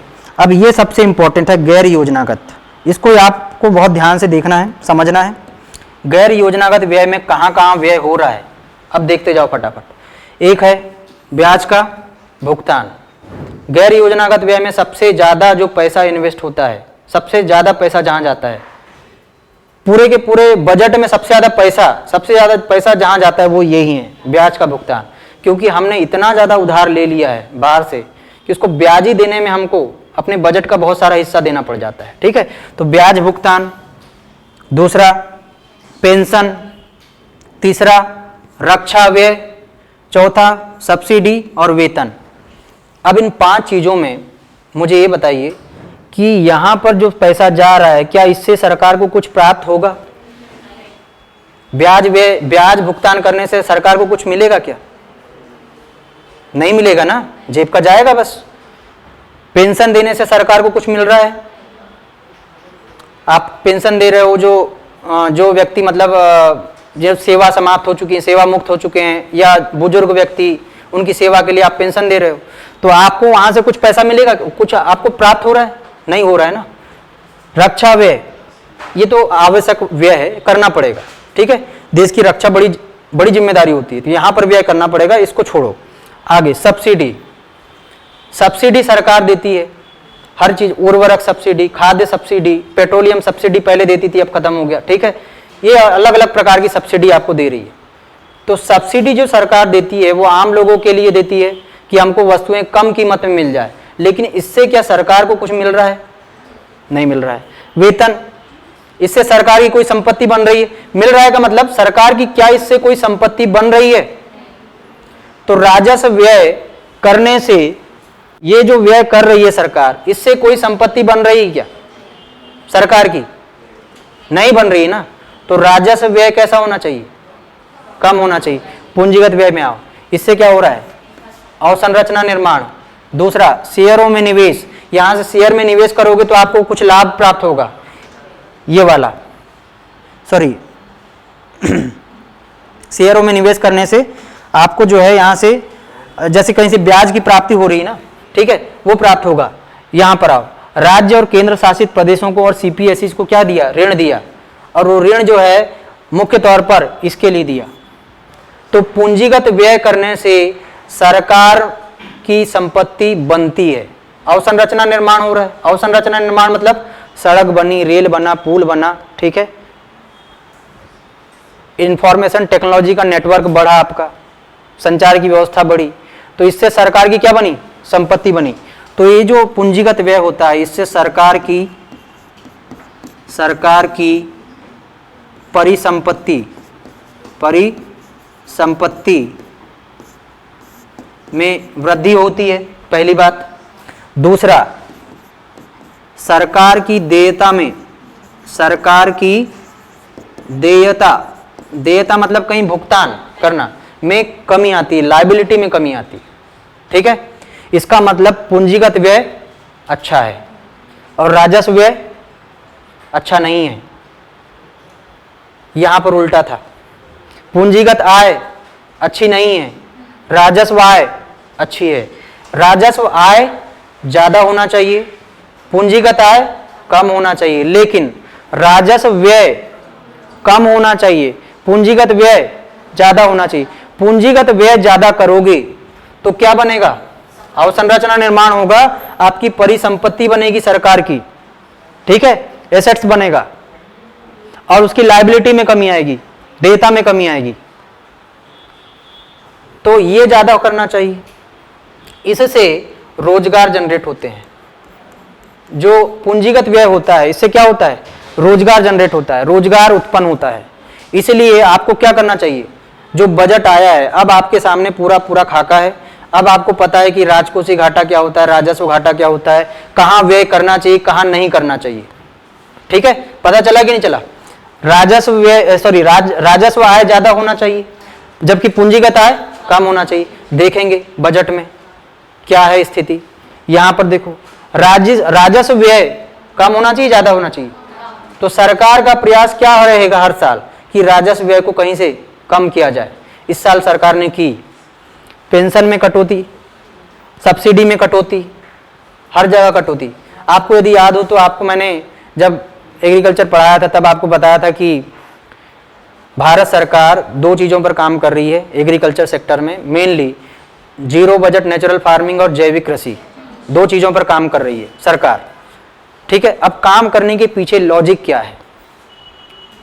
सरकार का बहुत बड़ा पैसा कहाँ चले जाता है? उर्वरक सब्सिडी में जाता है कि नहीं जाता है? क्योंकि हम उर्वरक क्या करते हैं? बाहर से मंगाते हैं, यूरिया, पूरा यूरिया बाहर से, ठीक है। और सबसे ज्यादा खेती में किसान क्या डालता है? यूरिया, नाइट्रोजन, ठीक है। अब आपका जो, जब आप जीरो बजट नेचुरल फार्मिंग करोगे या जैविक कृषि करोगे तो उसमें तो रासायनिक उर्वरकों का इस्तेमाल करना ही नहीं है। जब रासायनिक उर्वरकों का किसान इस्तेमाल करेंगे ही नहीं तो सब्सिडी देने की जरूरत भी नहीं पड़ेगी। और सरकार ने इसके लिए बहुत सारी योजना इस बार लॉन्च की, 4 योजनाएं ऐसी मिलेगी आपको, ठीक है, उस पर बात करेंगे। तो ये जो है यहां पर सरकार इसको हमेशा क्या करती है, कम करने का प्रयास। हाँ, लेकिन एक चीज है, रक्षा व्यय हमेशा बनाकर रखती है सरकार और रखना पड़ेगा। तो उस राजस्व व्यय को आप कम नहीं कर सकते, लेकिन बाकी सेक्टर को आपको कमी करनी पड़ेगी, ठीक है। सब्सिडी में कम पैसा डालो, वेतन तो कम कर नहीं सकते हैं, क्योंकि जैसे जैसे वेतन वो बढ़ेगा, आपका वेतन आयोग का रिपोर्ट आता है ना, 7वां वेतन आयोग है, तो वो तो वेतन बढ़ेगा ही बढ़ेगा। अब वेतन नहीं बढ़ाओगे तो फिर भ्रष्टाचार बढ़ेगा, पैसा नहीं मिलेगा तो लोग क्या करेंगे, चोरी करेंगे ना, तो पैसा देना पड़ेगा। लेकिन ये ब्याज भुगतान में कमी आना चाहिए, हर साल ब्याज भुगतान में कमी आना चाहिए। अब कमी कैसे आएगी, ब्याज भुगतान में कमी कैसे आएगी बताओ जल्दी। कर्जा कम लोगे तो कम देना पड़ेगा ना, सीधी सी बात है। कर्जा ही कम लोगे, उधार कम लोगे बाहर से, तो आपको कम देना पड़ेगा। तो अब देखो बजट में कि कर्जा कितना लिया है इस बार, पिछले बार की तुलना में क्या ज्यादा लिया है कि कम लिया है, देखना पड़ेगा। अब पूरा का पूरा काम रह गया बजट देखने का, कल देखेंगे इसको, ठीक है। आज सारी पूरी जितनी बेसिक कॉन्सेप्ट था इसका हमने समझ लिया है, कहां से पैसा आना चाहिए, कहां पैसा जाना चाहिए, क्या कहां से पैसा आएगा तो लाभ होगा, कहां से जाएगा तो नुकसान होगा, ठीक है। अब पूरा बजट हम कल देख लेंगे एक बार में, पूरा कॉन्सेप्ट समझ में आ जाएगा। क्लियर, चलिए।